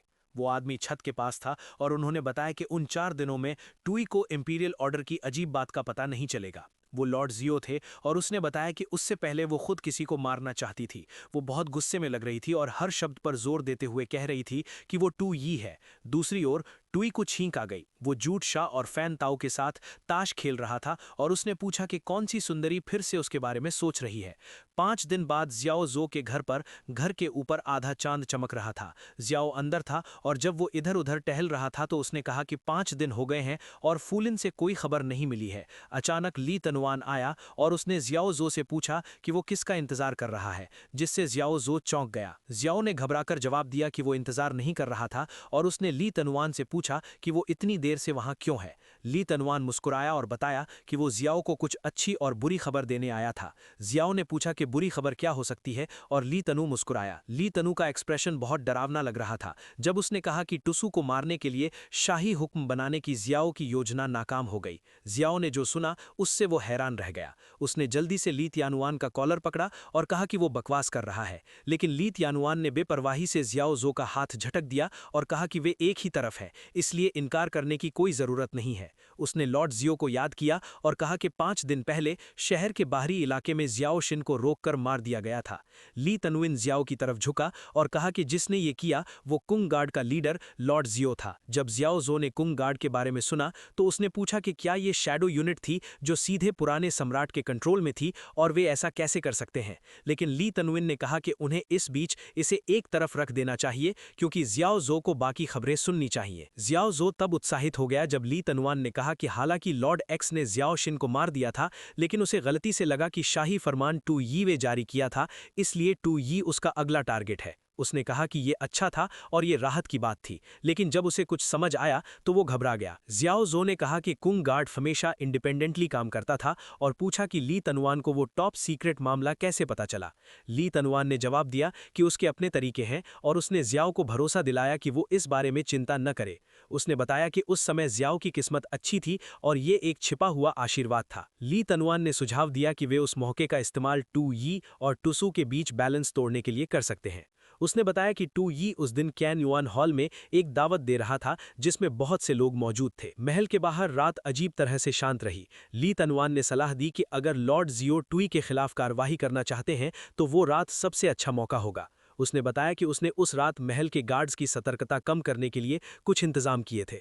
ली तनवान ने सुझाव दिया कि लॉर्ड जियो के कुंग गार्ड को लीड करने के साथ भले ही हत्या नाकाम हो जाए, फिर भी टुसू को रीजसाइड के लिए दोषी ठहराया जाएगा। उसने तर्क दिया कि नैतिक रूप से ऊंचे आधार के बिना भले ही टुसू सेना की कमान संभाले, वो उतना खतरनाक नहीं होगा। जियाओ ने माना कि ली तानुआन ने टू यी को मारने के लिए बहुत चालाकी से काम किया था, जबकि इसके लिए टूटू को फंसाया था। हालांकि ली तानुआन ने साफ किया कि उन्होंने जो कहा था ये एकदम परफेक्ट सिनेरियो था, क्योंकि आखिरी नतीजा अभी भी किस्मत पर निर्भर था। जियाओ जो ने पूछा कि उसका क्या मतलब है और क्या उसे लगता है कि प्लान में कोई दिक्कत हो सकती है। ली तनविन ने जियाओ जो के सवाल का जवाब नहीं दिया, ये कहते हुए कि वो सिर्फ उसे बताने आया था, फिर वहां से चला गया। वो जियाओ जो के घर की सीढ़ियों से नीचे चला गया। ली तनविन ने कहा कि प्लान में एकमात्र अनप्रेडिक्टेबल फैक्टर टू यी था। उसने अंदाजा लगाया कि लॉजिकली फैन ताऊ और जूट शाह टू यी से बहुत नफरत करते थे, इसलिए उस रात कैन युएन हॉल में वे अफरा तफरी के बीच टू यी पर हमला करने का मौका जरूर देखेंगे। लेकिन ली तनवान ने अपनी चालाकी और फुर्ती के बावजूद सोचा कि क्या वे सच में टू यी को मात दे पाएंगे, और कहा कि उसे उम्मीद है कि वो बस पैरानॉइड हो रहा है। उसी समय केन युएन हॉल में टू यी की लंबे समय से इंतजार की जा रही हैरिम कॉस्प्ले पार्टी आखिरकार शुरू हो गई। पार्टी में एक लेडी ने कहा कि उनकी बहन उस रात बहुत खूबसूरत लग रही थी, जिस पर उस बहन ने जवाब दिया कि उसे रुक जाना चाहिए, क्योंकि वो चाहे कुछ भी कर ले उसकी कोई बराबरी नहीं कर सकता। दूसरी लेडी ने तारीफ की कि उनकी बहन उस रात बहुत खूबसूरत लग रही थी और राजा जरूर उसे अपने साथ ले जाएगा, जिससे बहन ने पूछा कि वो इतनी शर्मीली क्यों है। लेकिन इसके शुरू होने से पहले ही लेडीज पहले ही हैरिम में फेवर के लिए लड़ रही रईस परिवार की औरतों के बीच पावर स्ट्रगल में मोहरे बन चुकी थी। अचानक लॉर्ड जियो पार्टी में आ गए। उन्होंने कहा कि बिगड़ैल रूलर टू यी कितना बेशरम है और सभी कॉस्ट्यूम की कोई लिमिट नहीं है। लॉर्ड जियो को हैरानी हुई कि उन लोगों को क्या दिक्कत है, क्योंकि उनके पास साफ तौर पर कोई मार्शल आर्ट स्किल नहीं थी। उन्होंने सोचा कि वे ऐसी डरावनी टेक्निक कैसे कर सकते हैं। लॉर्ड जियो ने देखा कि बिगड़ैल रूलर की हैरिम सचमुच डरावनी थी। एक लेडी ने पूछा कि लॉर्ड जियो कौन है और उसके भड़काऊ कपड़ों पर कमेंट किया, और जब लॉर्ड जियो ने यह सुना तो दूसरी लेडी ने बताया कि उसने लॉर्ड जियो को पहले कभी नहीं देखा और पूछा कि क्या वो महल की नौकरानी हो सकती है जो एम्बिशन में पागल हो गई है। लॉर्ड जियो घबरा गए और एक लेडी ने कहा कि उनका आउटफिट क्रिएटिव था, लेकिन हैरिम में सब कुछ पावर और बैकग्राउंड के बारे में था, इसलिए सिर्फ आइडिया से उनकी मदद नहीं होगी। उसने आगे कहा कि उसे सब्र की जरूरत है और मेन काम जरूरी था, इसलिए वो किसी और को टारगेट नहीं कर सकती थी। अचानक किसी ने अनाउंस किया कि टू यी आ गया है और लॉर्ड जियो ने उसे आते हुए देखा। टू यी फैन तालिया और जूट शाह के साथ अंदर आया और सबका स्वागत किया। उसने अपनी उंगलियां चूमी और सबको फ्लाइंग किस भेजा, उन सब के लिए अपने प्यार का इजहार किया। लेडीज पागल हो गईं। एक ने कहा कि वो अब और बर्दाश्त नहीं कर सकती। एक और ने भी टू यी के लिए अपने प्यार का इजहार किया, जबकि एक और ने उसके साथ बच्चे पैदा करने की अपनी इच्छा का जिक्र किया। अचानक टू यी ने लॉर्ड जियो को देखा। उसने लॉर्ड जियो के स्टैट्स देखे और पहचान लिया कि वो मरहूम सम्राट टू काइजान के अंडर कुंग गार्ड की पुरानी लीडर थी, जो अभी पुराने क्राउन प्रिंस टुसू की वफादार थी और टुसू को गद्दी पर बिठाने के लिए उसे मारने का इरादा रखती थी। इस बीच लॉर्ड जियो को हैरानी हुई कि क्या टू यी की नजर उस पर पड़ी थी और क्या उसने उसे नोटिस किया था। उसने जल्दी से अपने कपड़ों के नीचे छिपा खंजर पकड़ लिया। लॉर्ड जियो ने तय किया कि उस बिगड़ैल शासक को उसकी मौत मिलनी चाहिए। टू यी ने लॉर्ड जियो को अच्छी तरह देखने के लिए अपना चश्मा उतारा। अचानक लॉर्ड जियो ने टू यी को बुलाया और उसे बताया कि उसे अपनी मौत का सामना करना चाहिए। दूसरी ओर महिलाओं ने लॉर्ड जियो से टू यी के सामने ऐसे देशद्रोही शब्द बोलने की हिम्मत करने के लिए प्रश्न किया, लेकिन उन्हें हैरानी हुई कि क्या ये कॉस्प्ले बैंक्वेट का मतलब था। 5 दिन पहले केन युएन हॉल में टू यी ने अपनी प्यारी रखेलों से बात की और बताया कि उसने 5 दिनों में यहाँ एक कॉस्प्ले हैरिम बैंक्वेट होस्ट करने का फैसला किया है। एक लेडी ने टू यी को बुलाया और जब उसने माना कि उसे कुछ नहीं पता तो उसने उससे पूछा कि ये कॉस्प्ले बैंक्वेट क्या है। टू यी ने बताया कि कॉस्प्ले में रखेलों का रोल प्लेइंग होता है, इसलिए उन्हें बस अलग अलग सुंदर कॉस्ट्यूम पहनने होते हैं, एक साथ अलग अलग रोल करने होते हैं और उसके साथ गेम खेलने में मजा आता है। उस समय लेडीज एक दूसरे को देखकर कंफ्यूज हो गईं। वापस प्रेजेंट में लेडीज ने कहा कि कॉस्प्ले बैंक्वेट का असली मतलब रोल प्लेइंग के मजे और एक्साइटमेंट में है। उन्होंने देखा कि लॉर्ड जियो और टू यी खुशी से झूम रहे थे और एक्साइटमेंट का मजा ले रहे थे। जब लॉर्ड जियो ने अनाउंस किया कि वो टू यी को मारने आ रही है और टू यी ने ऐसे जवाब दिया जैसे लॉर्ड जियो को नहीं देना चाहिए था। एक लेडी ने कहा कि लॉर्ड जियो एक छोटी विक्सन थी जो असैसिन का रोल कर रही थी, जो एक खतरनाक रोल था जिससे मर्दों में आसानी से जीतने की इच्छा जाग जाती थी, इसलिए वो सचमुच चालाक थी। लेकिन जब एक लेडी ने कहा कि उसे सब समझ आ गया तो लॉर्ड जियो घबरा गए, क्योंकि वो लॉर्ड जियो को कामयाब नहीं होने देंगी। एक लेडी ने सुझाव दिया कि टू यी को उसे हत्यारे का काम संभालने देना चाहिए। लेकिन लॉर्ड जियो ने अचानक लेडी का हाथ पकड़ लिया। वो झूली और लेडी को जमीन पर पटक दिया। लॉर्ड जियो को हैरानी हुई कि क्या वो औरत पागल है, क्योंकि उसमें साफ तौर पर कोई कल्टिवेशन नहीं था। इस बीच दूसरी लेडीज ने लॉर्ड जियो को बुरी नजर से देखा और उन्हें हैरानी हुई कि क्या इसे रोल प्लेइंग कहते हैं। बाकी सभी लेडीज ने कहा कि वे छोटी विक्सन लॉर्ड जियो को शो चुराने नहीं देंगी। एक लेडी ने लॉर्ड जियो पर आरोप लगाया कि वो ऐसे गलत तरीकों से टू यी का ध्यान खींचने की कोशिश कर रही हैं। दूसरी ने सवाल किया कि क्या लॉर्ड जियो को अपनी जगह नहीं पता और क्या वे उनकी मर्जी के बिना जबरदस्ती रैंक में ऊपर उठने की कोशिश कर रही हैं। और एक और ने बताया कि हैरिम में सीनियरिटी का एक ऑर्डर होता है, इसलिए लॉर्ड जियो को एक कदम पीछे हट जाना चाहिए। लेडीज ने कहा कि वे टू यी को बचाने के लिए वहां थीं तो वे हत्यारे को पकड़ लेंगी और उसे उसके पास नहीं आने देंगी, और अगर वो टू यी को मारना चाहती है तो उसे पहले उनकी लाशों के ऊपर से गुजरना होगा। लॉर्ड जियो ने कहा कि टू यी गुस्सैल और बेरहम है, तो उसे हैरानी हुई कि वे हारिम रखेलें उसे बचाने के लिए अपनी जान जोखिम में डालने को क्यों तैयार थीं, और उसमें इतना खास क्या था। वो जिस हालत में थी उससे हैरान थी।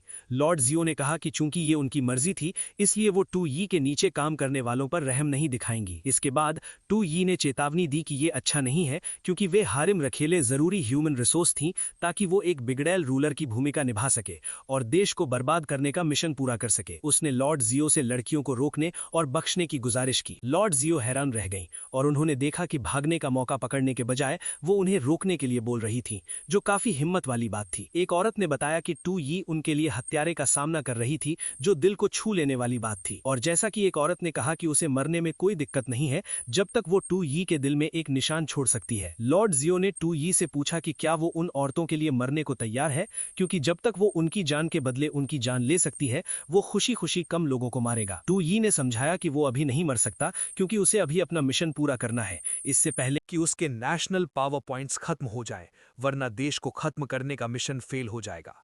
उसने लॉर्ड जॉ से माफी मांगी और जोर दिया कि अभी उसके मरने का समय नहीं आया है।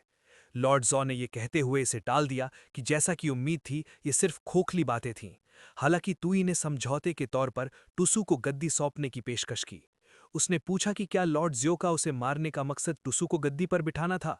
लॉर्ड ज़ो हैरान था कि टुई उसकी पहचान और मकसद के बारे में सब कुछ जानता था और सोच रहा था कि क्या ये एक जाल है। लॉर्ड ज़ो ने टुई से पूछा कि वो क्या कर रहा है और उसका मकसद क्या है। टुई मुस्कुराया। उसने जवाब दिया कि उन्हें बस ईमानदार होना चाहिए, क्योंकि वो दिखावा करना बंद कर चुका है। टुई ने समझाया कि उसका मकसद असल में एक आलसी और नाकाबिल शासक बनना था, क्योंकि एक गद्दी की तुलना खूबसूरत औरतों के हरिम से नहीं की जा सकती। उसमें राज करने की काबिलियत नहीं थी और उसे बादशाह बनने की कोई इच्छा नहीं थी, इसलिए बेहतर था कि ये काम किसी काबिल इंसान को दिया जाए। जब महिलाओं ने सुना कि टुई ने क्या बताया तो वे हैरान रह गईं। अचानक डाउनी ने टुई को बताया कि उसके बर्ताव से चैन कायो का दोबारा जन्म हुआ। एक अचानक देश को तबाह करने वाला इवेंट, जिसमें टुई को धमकी दी जाती है और जनरल के सामने पद छोड़ने के लिए मजबूर किया जाता है, और अगर पद छोड़ना कामयाब हो जाता है तो इवेंट पूरा माना जाता है और टुई 1000 नेशनल पावर पॉइंट्स खो देता है। टुई ने कहा जुआ कामयाब रहा, क्योंकि शुरू में उसकी छोटी सी चाल सिर्फ हरिम को अपने पास रखना थी, लेकिन उसे उम्मीद नहीं थी कि वो सीधे देश को तबाह करने वाला इवेंट शुरू कर देगा और उसके 1000 नेशनल पावर पॉइंट्स घटाने से वो 0 हो जाएगा। दूसरी ओर लॉर्ड ज़ो सोच रही थी कि क्या सच में दुनिया में कोई ऐसा है जिसे पावर से कोई लगाव नहीं है, और उसने ये नतीजा निकाला कि ये टुई की कोई चाल होगी ताकि वो बेवकूफ़ ना बने। लॉर्ड ज़ो ने टुई को इसे भूल जाने को कहा, क्योंकि सच हो या ना हो, अगर वो टुसू को गद्दी छोड़ने वाला था तो भी वो उसे मार ही देगी और टुसू को भी गद्दी पर बैठने देगी। टुई ने सवाल किया कि लॉर्ड ज़ो अब भी उसे क्यों मारना चाहता है, और उसने तय किया कि उसे अपनी मनाने की कोशिशें तेज करनी होंगी। उसने तर्क दिया कि उस समय उसे मारने से टुई की राजा के हत्यारे के तौर पर रेपुटेशन खराब होगी, इसलिए अगर वो सम्राट बन भी जाता तो ये सही नहीं होता, और उसने जो कुछ भी किया वो अपने प्यारे क्राउन प्रिंस भाई के लिए किया। लॉर्ड ज़ो एक पल के लिए चुप रहा और उसे 2 कैन जुन याद आ गए। उसे याद आया कि कैसे 2 कैन जुन ने और पूछा कि क्या वो उसे एक अच्छा सम्राट मानती है, जब उसने कैन राजवंश की स्थापना की और उत्तरी अराजकता को शांत किया। लॉर्ड ज़ो ने माना कि 2 कैन जुन की साहित्यिक और सैन्य प्रतिभा और उसके निर्णायक कामों के साथ उसे हमेशा एक बुद्धिमान सम्राट माना जा सकता था, लेकिन टुई कैन जुन ने दुख जताया कि दुर्भाग्य से उसके तरीके केवल मुश्किल समय में जीतने के लिए ही सही थे, इसलिए आने वाले कैन राजवंश में शायद उसके जैसे सम्राट की जरूरत नहीं पड़ती। लॉर्ड ज़ो इससे सहमत नहीं थे और उन्होंने कहा कि कैन राजवंश को हमेशा टुई कैन जुन जैसे सम्राट की जरूरत होगी। जब उन्होंने दो कैनजुन को देखा तो वो हैरान रह गईं। टुई कैनजुन ने जवाब दिया कि उन्हें पता है कि उनका समय कम है, लेकिन कैन राजवंश के लिए ये शायद कोई बुरी बात नहीं है। उन्होंने उम्मीद जताई कि उत्तराधिकारी भले ही उनके जितना टैलेंटेड या आलसी और लापरवाह ना हो, कम से कम सहनशील, शांत होगा और जल्दी सफलता और तुरंत फायदे के लिए उत्सुक नहीं होगा। लॉर्ड ज़ो ने माना कि उस समय उन्हें स्वाभाविक रूप से लगता था कि टुई कैनजुन द्वारा बताया गया उत्तराधिकारी टुसू था, लेकिन अभी ऐसा लग रहा था कि आलस्य, लापरवाही, सहनशीलता और शांति टुई के गुण थे जो टुई कैनजुन के बताए गए गुणों से काफी मिलते जुलते थे। वर्तमान में लॉर्ड ज़ो ने निष्कर्ष निकाला कि ऐसा कोई तरीका नहीं था, क्योंकि टुसू कैन राजवंश के कानूनी उत्तराधिकारी टुई कैनजुन का सबसे बड़ा बेटा था, तो टुई की कुछ बातों से वो किसी भी तरह बहक नहीं सकती थी। लॉर्ड ज़ो ने ऑर्डर दिया कि इस बीच वे पहले टुई को कंट्रोल करें, उसे टू के पास ले जाएं और प्लान बनाएं, और टुई उसके रिएक्शन से हैरान थी। उसने ऑर्डर दिया कि टुई उत्तरी देश के लिंटांग शहर जाए और टुसू के साथ खुद त्याग की रस्म पूरी करे। टुई ने जवाब दिया कि ये बहुत अच्छा है जब तक वो टुसू को देख सके और त्याग की रस्म पूरी कर सके, लेकिन जूड शॉ अचानक एक कदम आगे बढ़ा और उन्हें रुकने के लिए कहा। टुई हैरान रह गई जब जूड शॉ ने लॉर्ड ज़ो से पूछा कि क्या वो टुई को बंधक बनाना चाहती है और क्या वो अपने हाथ में ताबीज़ भूल गई है। जूड शॉ ने अपना शक्तिशाली ऑरा छोड़ा जबकि वो अपने ताबीज़ तैयार कर रही थीं। लॉर्ड ज़ो ने कहा कि उसने टुई को कम आंका क्योंकि उसके साथ असल में ताबीज़ों का एक माहिर प्रैक्टिशनर था। उसने माना कि वो बहुत भोली थी क्योंकि टुई का पहले त्याग वाला भाषण झूठ था। लॉर्ड ज़ो ने देखा कि टुई एक बिगड़ैल शासक था जो सच में लोगों के दिलों से खेलने में माहिर था। उस समय टुई खुद पूरी तरह से कंफ्यूज था और सोच रहा था कि अभी क्या हाल है। अचानक फैन ताऊ ने टुई के कंधे पर हाथ रखा। फैन ताऊ ने उसे भरोसा दिलाया कि उसे बेफिक्र रहना चाहिए क्योंकि जूड शॉ की ताबीज़ की स्किल्स ज़बरदस्त थीं और लॉर्ड ज़ो के मुकाबले उसकी लड़ने की ताकत 50-50 थी। उसने देखा कि जूड शॉ के टुई को बचाने से लॉर्ड ज़ो के पास कोई चांस नहीं था, लेकिन लॉर्ड ज़ो ने फैन ताऊ से पूछा कि किसने जूड शॉ को उसकी रक्षा करने का हुक्म दिया था और कहा कि उन्हें ये फालतू काम करने की ज़रूरत नहीं थी। फैन ताऊ चुप हो गई और वो मान गई कि जूड शॉ का पहले दखल देना सही था। दूसरी ओर तुई नाराज थी। पिछली रात ली त्यानुआन ने फैन ताओ और जूड शॉ को महल में भेजा। उन्होंने आगे की बातचीत की। ली तनुआन ने पूछा कि क्या उन्हें पता है कि उनका मिशन क्या है। महल में घुसने और तुई के पास जाने के बाद जूड शॉ ने कन्फर्म किया कि उसे पता है और कहा कि यह मौका हाथ से जाने देना है ताकि बिगड़े हुए शासक तुई को मारकर उनके परिवारों का बदला लिया जा सके। एल तनुआन हंसा और बोला कि बिगड़े हुए शासक तुई, जिसने उनके 2 परिवारों का कत्लेआम किया था, उसे सिर्फ एक बार मारकर नहीं निपटा जा सकता। इसलिए उनका आखिरी काम 2 केन जून द्वारा बनाए गए केयन राजवंश को खत्म करना था। उसने कहा कि फिलहाल उन्हें ये पक्का करना होगा कि तुई जिंदा रहे। फैन ताओ और जूड शॉ ये सुनकर हैरान रह गए कि ली तनुआन ने क्या कहा।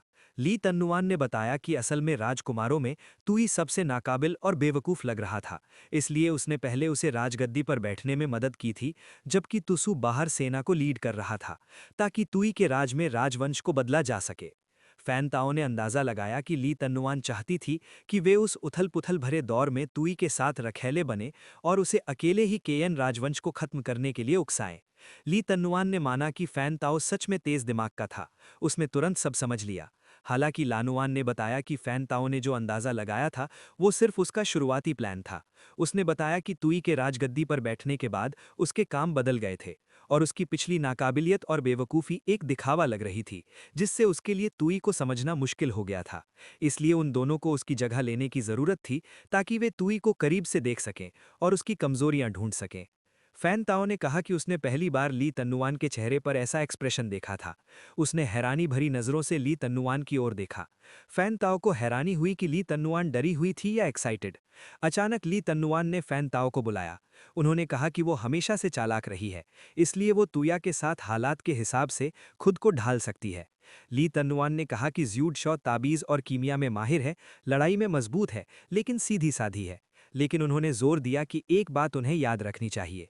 ली तन्नुआन ने उन्हें निर्देश दिया कि तुई को तुआन के साथ एक ही तरफ न खड़ा होने दें। फैन ताओ और यूड शॉ दोनों ने कंफर्म किया कि वे समझ गए हैं। वापस प्रेजेंट में फैन ताओ मुस्कुराया। फैन ताओ ने यह नतीजा निकाला कि ली तन्नुआन ने आखिर गलत नहीं सोचा था, क्योंकि तुई की नाकाबिलियत और बेवकूफ़ी ही उसका भेस थी। फैन ताओ ने उस समय बताया कि तुई ने उस अजीब कॉस्प्ले दावत में हारिम को ठीक कुंग गार्ड से कांटेक्ट करने और ली तन्नुआन से निपटने के लिए तुसु के साथ मिलकर बुलाया था। जैसे ही यूड शॉ और लॉर्ड जियो लड़ते रहे, फैन ताओ दुखी हुआ। बदकिस्मती से तुई के प्लान का ली तन्नुआन को पहले से ही अंदाजा था। दूसरी ओर तुई ने मांग की कि ज्यूड शॉ और लॉर्ड जियो दोनों को लड़ना बंद कर देना चाहिए। फैन ताओ चपके से हंस रही थी, जबकि वो तुई को देख रही थी जो घबराई हुई थी। जैसे ही वो हंसती रही, तुई ने अचानक हिलना बंद कर दिया। तेज नजरों से तुई अचानक फैन ताओ की ओर मुड़ी। फैन ताओ ने माना कि वो लगभग बहक गई थी और लगभग पकड़ी ही गई थी। इस बीच तुई ने कहा कि वो लगभग भूल ही गया था कि फैन ताओ और जूड शॉ दोनों ली तन्नुआन के कंट्रोल में है। दूसरी तरफ जूड शॉ और लॉर्ड जियो अभी भी लड़ रहे थे और वे बराबर लग रहे थे।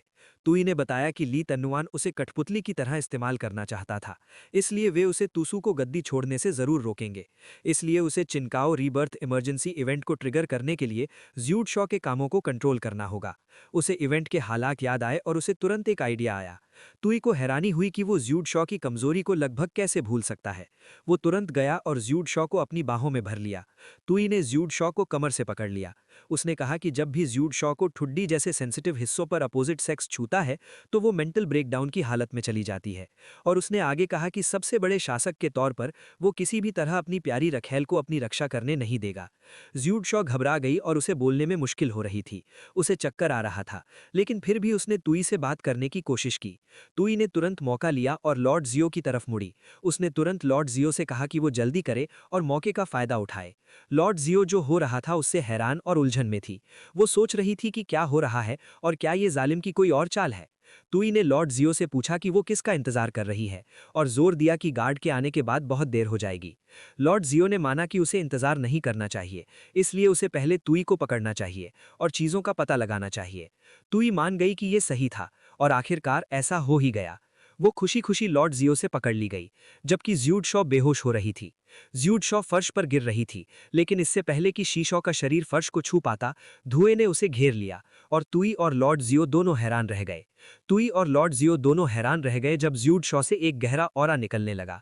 ज्यूड शॉ की छिपी हुई खासियत की दूसरी लेयर यह है कि जब वो किसी मर्द के कांटेक्ट की वजह से मेंटल ब्रेकडाउन की हालत में चली जाती है, तो वो फैन ताओ को छोड़कर किसी भी दूसरी औरत को जो उसी मर्द को छूती है जान की दुश्मन समझती है, जिससे मामला और बिगड़ जाता है। लॉर्ड जियो जब ज्यूड शॉ को देखती है तो कंफ्यूज हो जाती है। जूड शॉ लॉर्ड जो से एक मर्द के लिए उससे मुकाबला करने की हिम्मत करने के लिए कहती है। जूड शॉ एक कदम आगे बढ़ी, उसने एक जबरदस्त डार्क ऑरा छोड़ा और तुई डर कर उसके रास्ते से हट गई। लॉर्ड जो घबराई हुई लग रही थी जब वो जूड शॉ से लड़ने की तैयारी कर रही थी। जूड शॉ को गुस्सा आ गया और वो अपना डार्क ऑरा छोड़ती रही। उसने अपनी स्किल थर्डल ट्रू फायर का इस्तेमाल किया। जूड शॉ लॉर्ड एक्सो के सामने लेविटेट हुई और अपने ऊपर एक बहुत बड़ा फायरबॉल बनाया। लॉर्ड जो जूड शॉ के अटैक से हैरान रह गया। दूसरी तरफ फैन ताओ घबराई हुई लग रही थी। इस बीच तुई हैरान थी कि उसकी नाक से नाक निकल रही थी। उसने कहा कि अगर लॉर्ड जो को बाहर निकाल दिया गया तो चिंकाओ के दोबारा जन्म का इवेंट पक्का फेल हो जाएगा। तुई तुरंत लॉर्ड जो की तरफ भागा। उसने लॉर्ड जो से जल्दी रास्ते से हटने को कहा। जूड शॉ ने लॉर्ड एक्सो पर हमला किया। तुई ने लॉर्ड एक्सो को पकड़ लिया और जूड शॉ के हमले से बच निकला। केएन हॉर में एक बहुत बड़ा धमाका हुआ और वो इतना जोरदार था कि महल के बाहर से भी देखा जा सकता था। दूसरी तरफ तुई ने गलती से लॉर्ड एक्सो को किस कर लिया और लॉर्ड एक्सो हैरान रह गए। लॉर्ड जो ने खुद को तुई की बाहों में पाया और वे दोनों अभी भी हवा में उड़ती धूल और मलबे से घिरे हुए थे। वो घबरा गई और तुई को बदमाश कहने लगी, लेकिन अचानक उसका सिर जमीन से टकराया और वो बेहोश हो गई। कुछ पल बाद धूल और मलबा छटने लगा। तुई जिसने लॉर्ड जो को अपनी बाहों में पकड़ा हुआ था धीरे धीरे सामने आया। फैन ताऊ जो कुछ देख रही थी उससे हैरान और चुप खड़ी थी। जब उसने दूर तुई की परछाई खड़ी देखी तो वो घबरा गई। तुई हैरान होकर खाली जगह को घूर रहा था। वो तब चौंक गया जब डाउनी ने उसे बताया कि उसकी हरकतों की वजह से चिनकाओ के दोबारा जन्म का इवेंट फेल हो गया और किंग ने पिलर नेशन का चक्कर लगाना शुरू कर दिया। डाउनी ने बताया कि तुई की दुनिया के असली इतिहास में हत्यारे जिंगी ने मेन हॉल में किंग यिंग झांग को मारने की कोशिश की थी, लेकिन यिंग झांग ने शानदार मूवमेंट स्किल्स का इस्तेमाल करके बच निकला था। बाद में मशहूर डॉक्टर एक्स वू ने जिंगी पर हमला किया, जिसने एक दवा का डिब्बा फेंका जो उसे लगा, जिससे हत्या नाकाम हो गई। इस बीच धमाके की वजह से महल के कर्मचारी घबराकर इधर उधर भाग रहे थे। डाउनी ने तुई को बताया कि राजा के खंभे के चारों ओर चक्कर लगाने वाला इवेंट इन हालात में शुरू हुआ। एक हत्यारा मेन हॉल में होस्ट को मारने की कोशिश करता है। दूसरा, हत्या के दौरान मेडिसिन में माहिर एक थर्ड पार्टी कैरेक्टर मौजूद होता है। तीसरा, मेडिसिन में माहिर थर्ड पार्टी कैरेक्टर हत्यारे के खिलाफ एक्शन लेता है। अगर तुई हत्यारे को हरा देता तो इवेंट पूरा माना जाता और उसे 1000 नेशनल पावर पॉइंट्स मिलते। डाउनी ने तुई को बधाई दी। तुई ने उसे कोसा और इसे देश को बर्बाद करने वाली एक घटिया घटना कहा। उसने सवाल किया कि घटनाओं से न सिर्फ पॉइंट्स क्यों काटे गए बल्कि पॉइंट्स भी जोड़े गए। तुई ने डाउनी को कोसते हुए एक जबरदस्त ऑरा छोड़ा और फैन ताऊ ये देखकर घबरा गई। फैन ताऊ ने कहा कि तुई का ऑरा बहुत तेज था और दोनों एक्सपर्ट गिर गए, लेकिन उसे कोई नुकसान नहीं हुआ। तुई अभी भी गुस्से में वहीं खड़ी थी। फैन ताऊ ने देखा कि वो तुई के बारे में बात करते समय ली तन्युआन के एक्सप्रेशन को समझने लगी थी। इस बीच लॉर्ड एक्सो फर्श पर बेहोश पड़ा था। कुछ पल बाद लॉर्ड जो को होश आया। तुई ने देखा कि वो जाग रही थी। लॉर्ड जियो का ध्यान भटक रहा था। उसने पूछा कि वो कहाँ है और तुई ने उसे बताया कि ये उसका सोने का कमरा है। लॉर्ड जो चुप थी और उसने तुई पर जालिम और बेशर्म दिब्बाची होने का आरोप लगाया। जब तुई ने लॉर्ड जो की बातें सुनी तो वो हैरान लग रहा था। लॉर्ड जो ने कहा कि अगर तुई के पास वो है तो कोई फर्क नहीं पड़ता, लेकिन तुई ने उसे बीच में ही टोक दिया और पूछा कि वो क्या सोच रही है। तुई ने समझाया कि उसके बिना लॉर्ड जो पहले ही ली तन्युआन के हाथों मर चुका होता। इससे पहले लान्युआन, जो महल की सुरक्षा के लिए जिम्मेदार था, अगरबत्ती जलने में लगने वाले समय से भी कम समय में गार्ड्स को हॉल में ले गया। हत्या की कोशिश के बाद ली तन्युआन ने गार्ड्स को आदेश दिया कि वो तुई यान की रक्षा करें और हत्यारे को पकड़ लें। उसने तुरंत कबूल किया कि उसकी लापरवाही की वजह से तुई यान गंभीर खतरे में था, इसलिए वो मौत का हकदार था। तुई ने इसे ये कहते हुए टाल दिया कि इससे कोई फर्क नहीं पड़ता क्योंकि उसे कोई चोट नहीं लगी थी। ली तन्युआन ने कसम खाई कि वो हत्यारे को ले जाएगा और पर्दे के पीछे के मास्टरमाइंड की जांच करेगा, लेकिन तुई ने मना कर दिया कि ऐसा नहीं होगा। उसे ली तन्युआन को देने का कोई कारण नहीं मिला। तुई ने कहा कि हत्यारा अच्छा दिखता है, इसलिए वो इसे कंपनी में रखेगा। ली तन्युआन ने चेतावनी दी कि हत्यारा बहुत खतरनाक है, इसलिए इसे रखना ठीक नहीं होगा। तुई ने जवाब दिया कि उसे थोड़ा एक्साइटमेंट पसंद आया। उसने ली तन्युआन को चैलेंज करते हुए मुस्कुराया। तुई ने ली तन्युआन से पूछा कि क्या वो दावा करता है कि वो बिना हथियार और बिना हिली मुली औरत को संभाल नहीं सकता। ली तन्युआन एक पल के लिए बोल नहीं पाया और उसने माना कि उसकी हिम्मत नहीं है। तुई ने निर्देश दिया कि फैन ताऊ जू शॉ की देखभाल के लिए वहीं रहेगा। उसने जियाओ को अपने साथ आने को निर्देशित किया, जबकि बाकी सब जा सकते हैं। वर्तमान में वापस तुई ने घोषणा की कि चिनकाओ के दोबारा जन्म का इवेंट फेल हो गया है, लेकिन तुई ने यह भी कहा कि लॉर्ड जो की अभी भी वैल्यू है, इसलिए उसे देशों को खत्म करने के महान काम को जारी रखने के लिए तुसु वापस भेजने की जरूरत है। लॉर्ड जो ने शिकायत की कि तुई बहुत करीब है और उसे मारना या टॉर्चर करना उस पर है, लेकिन उसे बहुत करीब नहीं जाना चाहिए। लॉर्ड जो ने घोषणा ना कि तुई को उसे तुरंत मार देना चाहिए। उसने कहा कि उसने तुई को भेजे गए मैसेंजर का ध्यान रखा था, जिसे प्रिंस तुसु को मारने के लिए भेजा गया था। लॉर्ड जो ने कहा कि देर सवेर तू तुई का ध्यान रखेगा, जिससे तुई हैरान रह गई। तुई ने लॉर्ड जो से पूछा कि उसने तू को कब मारा। लॉर्ड जो ने कहा कि तू को उसके सामने गेम नहीं खेलना चाहिए, क्योंकि तू कैंजान का अपॉइंट किया हुआ प्रिंस है, और उसने तुई से पूछा कि अगर उसने तू को नहीं मारा तो वो गद्दी पर कैसे सुरक्षित बैठ सकता है।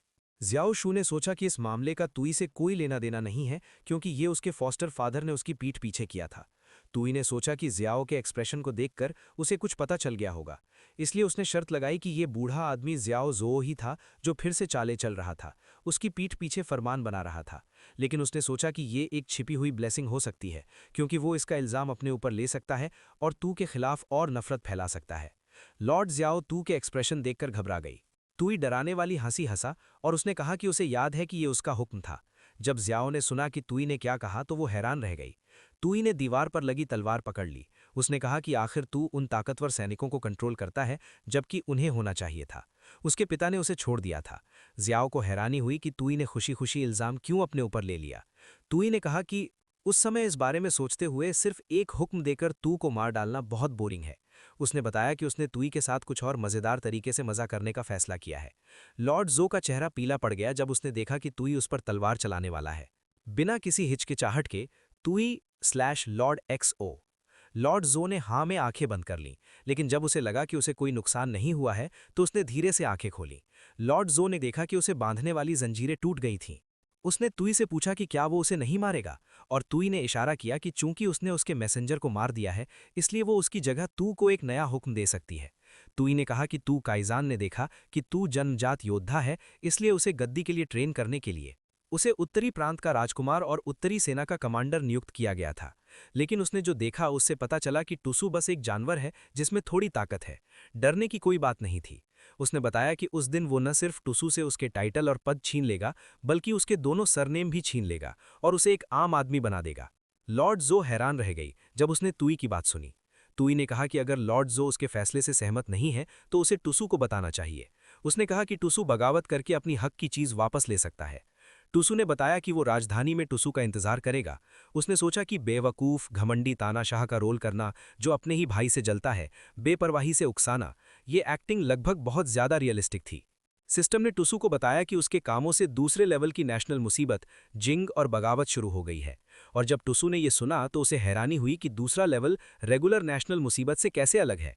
सिस्टम ने बताया कि तुई की दुनिया के असली इतिहास में मिंग सम्राट गिवानजू युनविन ने उत्तरी राजकुमार यान वांगजू दाई को हटाने का आदेश दिया, जिससे उनका विद्रोह भड़क गया और यान सेना ने मिंग की राजधानी जिनलिंग पर हमला कर दिया। और जियानु यूनान का क्या हुआ ये पता नहीं चला, जिससे जिंगान विद्रोह हुआ। तो हालात ऐसे थे कि राजधानी में एक ताकतवर राजकुमार अपनी सेना के साथ हो और सम्राट के तौर पर तुई राजकुमार की ताकत हटाने का आदेश जारी करे। सिस्टम ने माना कि अगर राजकुमार विद्रोह करता है तो इसे पहले चरण का पूरा होना माना जाएगा, जिससे तुई के 1000 नेशनल पावर पॉइंट कम हो जाएंगे। और अगर राजकुमार की सेना राजधानी में घुस जाती है तो ये दूसरे चरण का पूरा होना होगा, जिससे तुई के 10,000 नेशनल पावर पॉइंट कम हो जाएंगे। तुई ने अंदाजा लगाया कि ये सच में दूसरे लेवल की नेशनल मुसीबत की घटना थी, और अगर दोनों चरण पूरे हो जाते हैं तो उसके नेशनल पावर पॉइंट निश्चित रूप से नेगेटिव हो जाएंगे। पागलों की तरह हंसते हुए लॉर्ड जो ने सोचा कि वो बेवकूफ तानाशाह थोड़ा पागल लग रहा है। लॉर्ड जो ने सोचा कि शायद ये सबसे अच्छा होगा, क्योंकि कम से कम टू के पास अभी भी गद्दी वापस पाने का मौका है। जब तुई ने लॉर्ड जो को अलविदा कहा तो जियाओ ने सोचा कि तुई ने न सिर्फ हत्यारे को जाने दिया, बल्कि जानबूझकर जियाओ जो का इल्जाम भी अपने ऊपर ले लिया। और वो सोच रही थी कि लॉर्ड एक्स को तू को भड़काने का क्या मकसद था। अचानक तुई को कुछ एहसास हुआ और वो चुप हो गया। उसने सोचा कि वो सिर्फ इन अचानक होने वाली घटनाओं पर भरोसा नहीं कर सकता, क्योंकि सिस्टम के नेचर को जानने के बाद ये नेगेटिव बातों को पॉजिटिव में बदल सकता है। देश को बर्बाद करने का काम पूरा करने के लिए उसे अभी भी अपने आसपास के दूसरे चालाक मंत्रियों का इस्तेमाल करना होगा।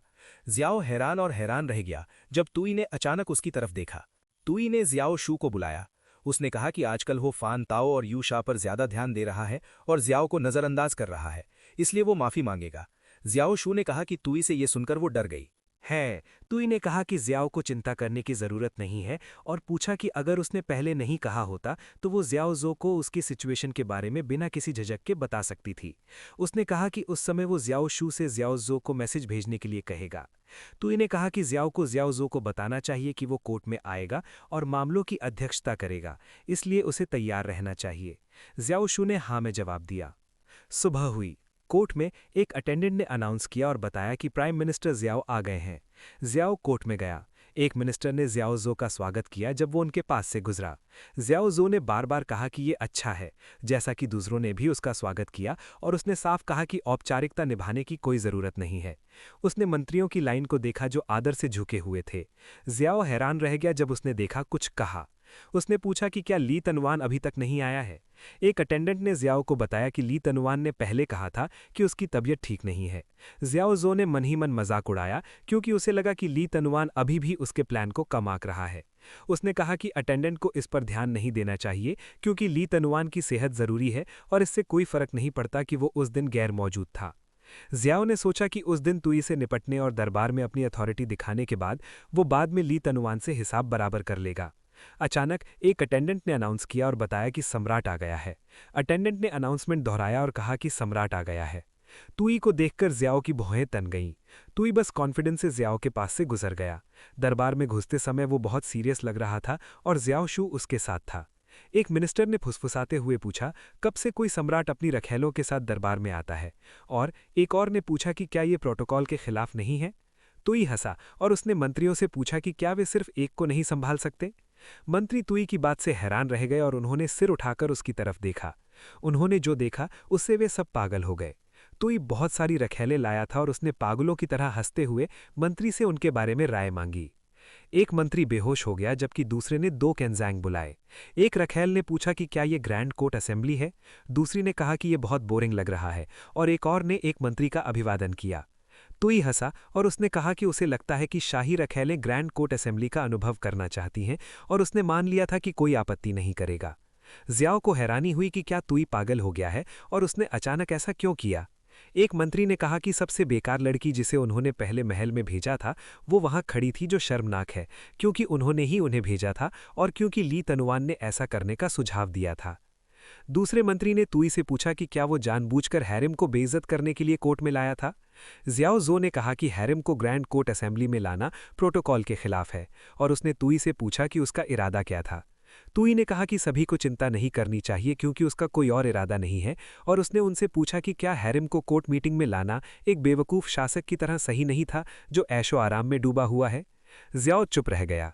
तुई सोच रहा था कि उसने जो किया उसके बारे में जियाओजो की क्या राय है और उसने सोचा कि जब तक उसे कोई शर्म नहीं है जियाओजो उसे छू नहीं सकता। उसने एक अटेंडेंट को बुलाया और जैसे ही अटेंडेंट ने जवाब दिया उसने उससे पूछा कि क्या वो सबके लिए सीटें नहीं ढूंढ पाएगा। कुछ देर बाद फर्श पर कुशन लाइन से रखे गए। तुई ने बताया कि वो पहली बार ऐसा कर रहा है इसलिए उन्हें जहां भी हो सके बस घुस जाना चाहिए। और एक रखेल ने पूछा कि क्या उन्हें सच में ऐसे ही जमीन पर बैठना है, जबकि दूसरी ने कहा कि वो ड्रैगन सिंहासन पर तुई के बगल में बैठना चाहेगी। सिस्टम ने तुई को बताया कि ग्रैंड कोर्ट असेंबली में एटिकेट में रुकावट डालने की वजह से 500 नेशनल पावर पॉइंट काट लिए जाएंगे। तुई ने सोचा कि ग्रैंड कोर्ट असेंबली में अफरा तफरी मचाने की ट्रिक सच में काम करती है, तो वो बाद में कुछ और एटिकेट तोड़ने वाली घटनाएं करेगा ताकि मंत्रियों के सामने अपनी शाही इज्जत और कम कर सके और पॉइंट्स गवा सके। इस बीच मंत्री अभी भी तुई ने जो किया उससे अपना आपा खोला है थे। दूसरी ओर जियाओ ने सोचा कि वो तुई को अभी के लिए बर्दाश्त करेगा और बाद में उसे दिखाएगा। तुई ने कहा कि ये उसका पहला कोर्ट सेशन था और उसने पूछा कि क्या किसी मंत्री के पास रिपोर्ट करने के लिए कुछ है। मंत्रियों ने अंदाजा लगाया कि ड्रामा शुरू होने वाला है और जियाओ तुई के खिलाफ अपनी चाल चलने वाला है। जियाओ ने बताया कि तुई के नौकर के पास रिपोर्ट करने के लिए कुछ है। उसने बताया कि हाल ही में सुदूर पूर्वी द्वीप पर शुभ संकेत मिले थे और उन्हें उसे दिखाया गया था। तुई को हैरानी हुई और उसने पूछा कि वे शुभ संकेत क्या थे। जियाओ डरावनी हंसी हंसा। उसने कहा कि ये कोई और नहीं बल्कि दिव्य जानवर नीला ड्रैगन था। जियाओ ने बताया कि उसने कल्पना की थी कि ये महान कैयन राजवंश के उदय का प्रतीक है, इसलिए वो उस दिन तुई को वो शुभ निशान दिखाना चाहता था। जब तुई ने महान कैयन राजवंश के उदय के बारे में सुना तो उसे कोई दिलचस्पी नहीं लगी। जियाओ को लगा कि तुई शुभ संकेतों के बारे में सुनकर खुश नहीं हुआ और उसे हैरानी हुई कि क्या तुई ने उसकी योजना को समझ लिया है। उसने बताया कि किसी भी हाल में उसने तुई से दिव्य जानवर को देखने के लिए कहा। जियाओ ने दिव्य जानवर दिखाया। एक बहुत बड़ा पैर, एक राक्षस जमीन पर पैर पटक रहा था। जब मंत्रियों ने उसे देखा तो भी घबरा गए। दूसरे लोग इतने हैरान थे कि कुछ कह नहीं पाए। दूसरी तरफ तुई हैरान था। एक बड़ी छिपकली कोर्ट में आई और फुफकारने लगी। तुई हैरान रह गया जब उसे उसके सामने पेश किया गया। वो अपना आपा खो बैठा और उसने मन ही मन कोसा और सोचा कि ये एक नीला ड्रैगन है। तुई का मानना था कि उसकी दुनिया में ये एक कोमोडो ड्रैगन था और वो सोच रहा था कि सुदूर पूर्वी द्वीप कैसी जगह है। जियाओ ने कहा कि तुई को देखना चाहिए कि वो नीला ड्रैगन कितना शानदार है। वो सोच रहा था कि अब जब उसने उस आत्मा को पेश किया है तो तुई कैसे जवाब देगा। सिस्टम ने तुई को बताया कि देश की तबाही में मुख्य व्यक्ति जियाओ के कामों ने हिरन को उल्टा करके अचानक देश को तबाह करने वाली घटना को शुरू किया और तुई ने सोचा कि अचानक हुई घटना जरूरी नहीं कि उसी ने शुरू की हो। सिस्टम ने तुई को बताया कि सम्राट किनोशी के राज के दौरान प्राइम मिनिस्टर जियाओ ने दरबार में सम्राट हु हाई को एक चिट्टीदार हिरन दिया और उसे घोड़ा कहा। चौकियों ने भी ऐसा ही किया तो सम्राट हु हाई का अधिकार धीरे धीरे जियाओ के हाथों में आ गया। तो हिरन को पलटने के लिए ट्रिगरिंग कंडीशन थी राजगद्दी के पीछे की ताकत, दरबार में तुई के सामने एक जानवर की मौजूदगी और वो साफ साफ झूठ बोलेगा। जानवर की पहचान करना एक और तरह का जानवर है जो दरबारियों को तुई पर इसे मानने के लिए दबाव डालने के लिए उकसाता है और अगर मौजूद सभी लोग सिंहासन के पीछे की ताकत की बात से सहमत होते हैं तो इवेंट पूरा माना जाएगा और तुई से 2000 नेशनल पावर पॉइंट्स काट लिए जाएंगे। तुई ने यह नतीजा निकाला कि जियाओ सच में उसके लिए सरप्राइज ला सकता है। वो सोच रहा था कि क्या अगले परफॉर्मेंस का समय आ गया है। कोमोडो ड्रैगन ने अपना मुंह खोला और उसके दांतों से लार टपक रही थी। उसने तुई को डराने की कोशिश की और तुई चुप रह गया। कोमोडो ड्रैगन को संभालने वाले अटेंडेंट ने उसे रोकने की पूरी कोशिश की। इस बीच मिनिस्टर एक दूसरे के साथ हंसे। तुई ने जियाओ से पूछा कि वो कीमती चीज किसी शुभ नीले ड्रैगन जैसी क्यों नहीं दिख रही थी। जियाओ ने सोचा कि तुई सच में जाल में फंस गया है, इसलिए तुई को उसे अपने साथ छेड़छाड़ करते हुए देखना चाहिए। उसने मंत्रियों से पूछा कि क्या उनमें से कोई उस दिव्य जानवर को पहचानता है और कहा कि उन्हें बताना चाहिए कि क्या वो सच में नीला ड्रैगन था। एक मंत्री ने कहा हाँ, और ये साफ तौर पर एक नीला ड्रैगन था क्योंकि जब वो छोटा था तो ईस्ट सी आइलैंड में अपनी यात्राओं के दौरान उसे एक देखने का सौभाग्य मिला था। एक और मंत्री ने उस ज्ञान और अपने परिवार में चली आ रही एक पुश्तैनी किताब सीएन माउंटेन क्लासिक में उस नीले ड्रैगन का जिक्र किया। एक मंत्री ने कहा हाँ, और ये साफ तौर पर एक नीला ड्रैगन था, बिल्कुल वैसा ही दिखता था। दूसरे मंत्रियों ने कहा कि ये सच में एक नीला ड्रैगन था और तुई को आशीर्वाद मिला। जियाओ को एहसास हुआ कि उसने खुलेआम तुई के नियम को चुनौती दी और शाही अधिकार का इस्तेमाल किया जो विश्वासघात का एक बहुत बड़ा काम था और उसे हैरानी हुई कि तुई को कैसा लगा होगा। दूसरी ओर तुई ने सोचा कि ये बहुत बढ़िया, परफेक्ट, अद्भुत था और ये उन सभी ने बहुत अच्छा किया था। लेकिन अचानक एक रखेल ने कहा कि वो जीव बहुत घिनौना लग रहा था। तुई को हैरानी हुई कि उसके लिए बोलने की हिम्मत किसने की। उसे तुरंत एहसास हुआ कि ये उसका हारिम है, और एक रखेल ने पूछा कि इतना बदसूरत जीव एक शुभ नीला ड्रैगन कैसे हो सकता है। तुई ने अंदाजा लगाया कि उसने गलत अंदाजा लगाया। उसने ऐसा मान लिया था। खुशकिस्मती से इसे ठीक करने का अभी भी एक तरीका था। तुई ने जियाओ शू को फोन किया और उसने उससे पूछा कि क्या वो कुछ कहना चाहती है। जियाओ शू ने तुई से पूछा कि वो क्या कहेगी। तुई ने कहा कि वो जियाओ शू से कुछ सुनना चाहता है। उसने जियाओ शू से पूछा कि क्या नीचे वाली चीज सच में एक शुभ नीला ड्रैगन है। जियाओ शू का मानना था कि तुई जानती थी कि वो जियाओ शू के लिए एक जासूस है, फिर भी उसने हमेशा उसे अपने साथ रहने दिया था, और अभी वो चाहता था कि वो वहां अपनी बात रखे। उसने सोचा कि इस बारे में इसलिए सोचना चाहिए क्योंकि तुई को खुद पर भरोसा है, इसलिए वो उसके लिए बिल्कुल भी खतरा नहीं है। जियाओ शू ने माना कि इसके विपरीत तुई ने उसे मौके दिए। उसके और जियाओ शू के बीच चुनने का इंतजार किया। उसे वो मल याद आए जब तुई ने उसका ख्याल रखा था। जियाओ को हैरानी हुई जब उसने जियाओ शू को खड़ा देखा। उसने सोचा कि सही समय आ गया है और जियाओ को बोलना चाहिए और कठपुतली सम्राट को उसकी कीमत बतानी चाहिए और उसे बताना चाहिए कि महान किएन का असली शासक कौन है। राजवंश। लेकिन जियाओ शू ने पूछा कि पवित्र जानवर नीला ड्रैगन इतनी बदसूरत चीज कैसे हो सकती है। जियाओ हैरान रह गया। जियाओ ने जियाओ शू से पूछा कि क्या उसने देश के द्रोह के इस अपराध से सम्राट को धोखा देने की कोशिश की। जियाओ ने जो कहा उसे सुनकर उसके पास शब्द नहीं थे। उसने कहा कि जियाओ ने सच में धोखा दिया है, उसे धोखा दिया। इस बीच तुई ने अंदाजा लगाया कि जियाओ ने असल में धोखा नहीं दिया। उसने सोचा कि अगर प्लान जियाओ शू को उसकी पीठ में छुरा घोंपने में मदद करने का नहीं था तो जियाओ शू ने क्या किया, और उसने ये नतीजा निकाला कि जियाओ शू का निशाना गलत था। जियाओ शू ने दूसरी रखेलों से पूछा कि क्या उन्हें नहीं लगता कि वो सही थी। एक रखेल ने कहा कि जियाओ शू सही थी क्योंकि वो साफ तौर पर एक 4 पैरों वाला सांप था जो नीले ड्रैगन होने का नाटक कर रहा था। दूसरी रखेल ने कहा कि उससे बदसूरत कोई ड्रैगन नहीं है, और एक और ने कहा कि जियाओ शू के देशद्रोह के जुर्म के लिए उसके पूरे कबीले को मौत की सजा मिलनी चाहिए। रखेलों ने नारे लगाने शुरू कर दिए और उन्होंने कहा कि उन्हें जियाओ शू के पूरे कबीले को मौत की सजा देनी चाहिए। जियाओ जुओ लॉर्ड जिया की ओर मुड़ा और उससे पूछा कि क्या ये उसकी नाजायज बेटी नहीं है जिसे महल में भेजा गया था, जिसने उसके पूरे प्लान को पूरा करने की घोषणा की थी, और वो आम तौर पर उसे कैसे डिसिप्लिन में रखता था। लॉर्ड जिया ने अपनी आस्तीनें चढ़ाते हुए हाफते हुए कहा। वो चिल्लाया, और जब उसने कहा कि ये बदतमीजी है तो उसने अपनी नाजायज बेटी से पूछा कि उसने उसे कैसे सिखाया, और उससे पूछा कि उसने जियाओ जियो के साथ बदतमीजी करने की हिम्मत क्यों की। लेकिन लॉर्ड जिया की नाजायज बेटी ने देखा कि वो ही बदतमीज है। उसने लॉर्ड जिया से पूछा कि क्या महान कयेन तुयोर जियाओ जियो का है। लॉर्ड जिया की नाजायज बेटी ने देखा कि उस समय उसे नए सिंहासन पर बैठे सम्राट पर भरोसा नहीं था, इसलिए उसने उसे तोप के चारे के रूप में महल में भेज दिया, और उस समय तक उन्होंने पहले ही सभी रिश्ते तोड़ दिए थे। लॉर्ड जिया ने खून की उल्टी की, जिससे जियाओ हैरान रह गया और दूसरा मंत्री चिंतित हो गया। उसने बताया कि उसकी नाजायज बेटी एक अनफिल्टर्ड चाइल्ड थी, और दूसरे मिनिस्टर ने कहा कि किसी को मदद करनी चाहिए क्योंकि लॉर्ड जिया ने गुस्से से खून थूका था। दूसरी तरफ दूसरी रखेलें एक दूसरे को शरारती नज़रों से देख रही थीं। एक रखेल ने कहा कि उसे भी रिपोर्ट करनी चाहिए कि उसके पिता ने आम लोगों की जान की परवाह नहीं की और रिलीफ फंड का गबन किया।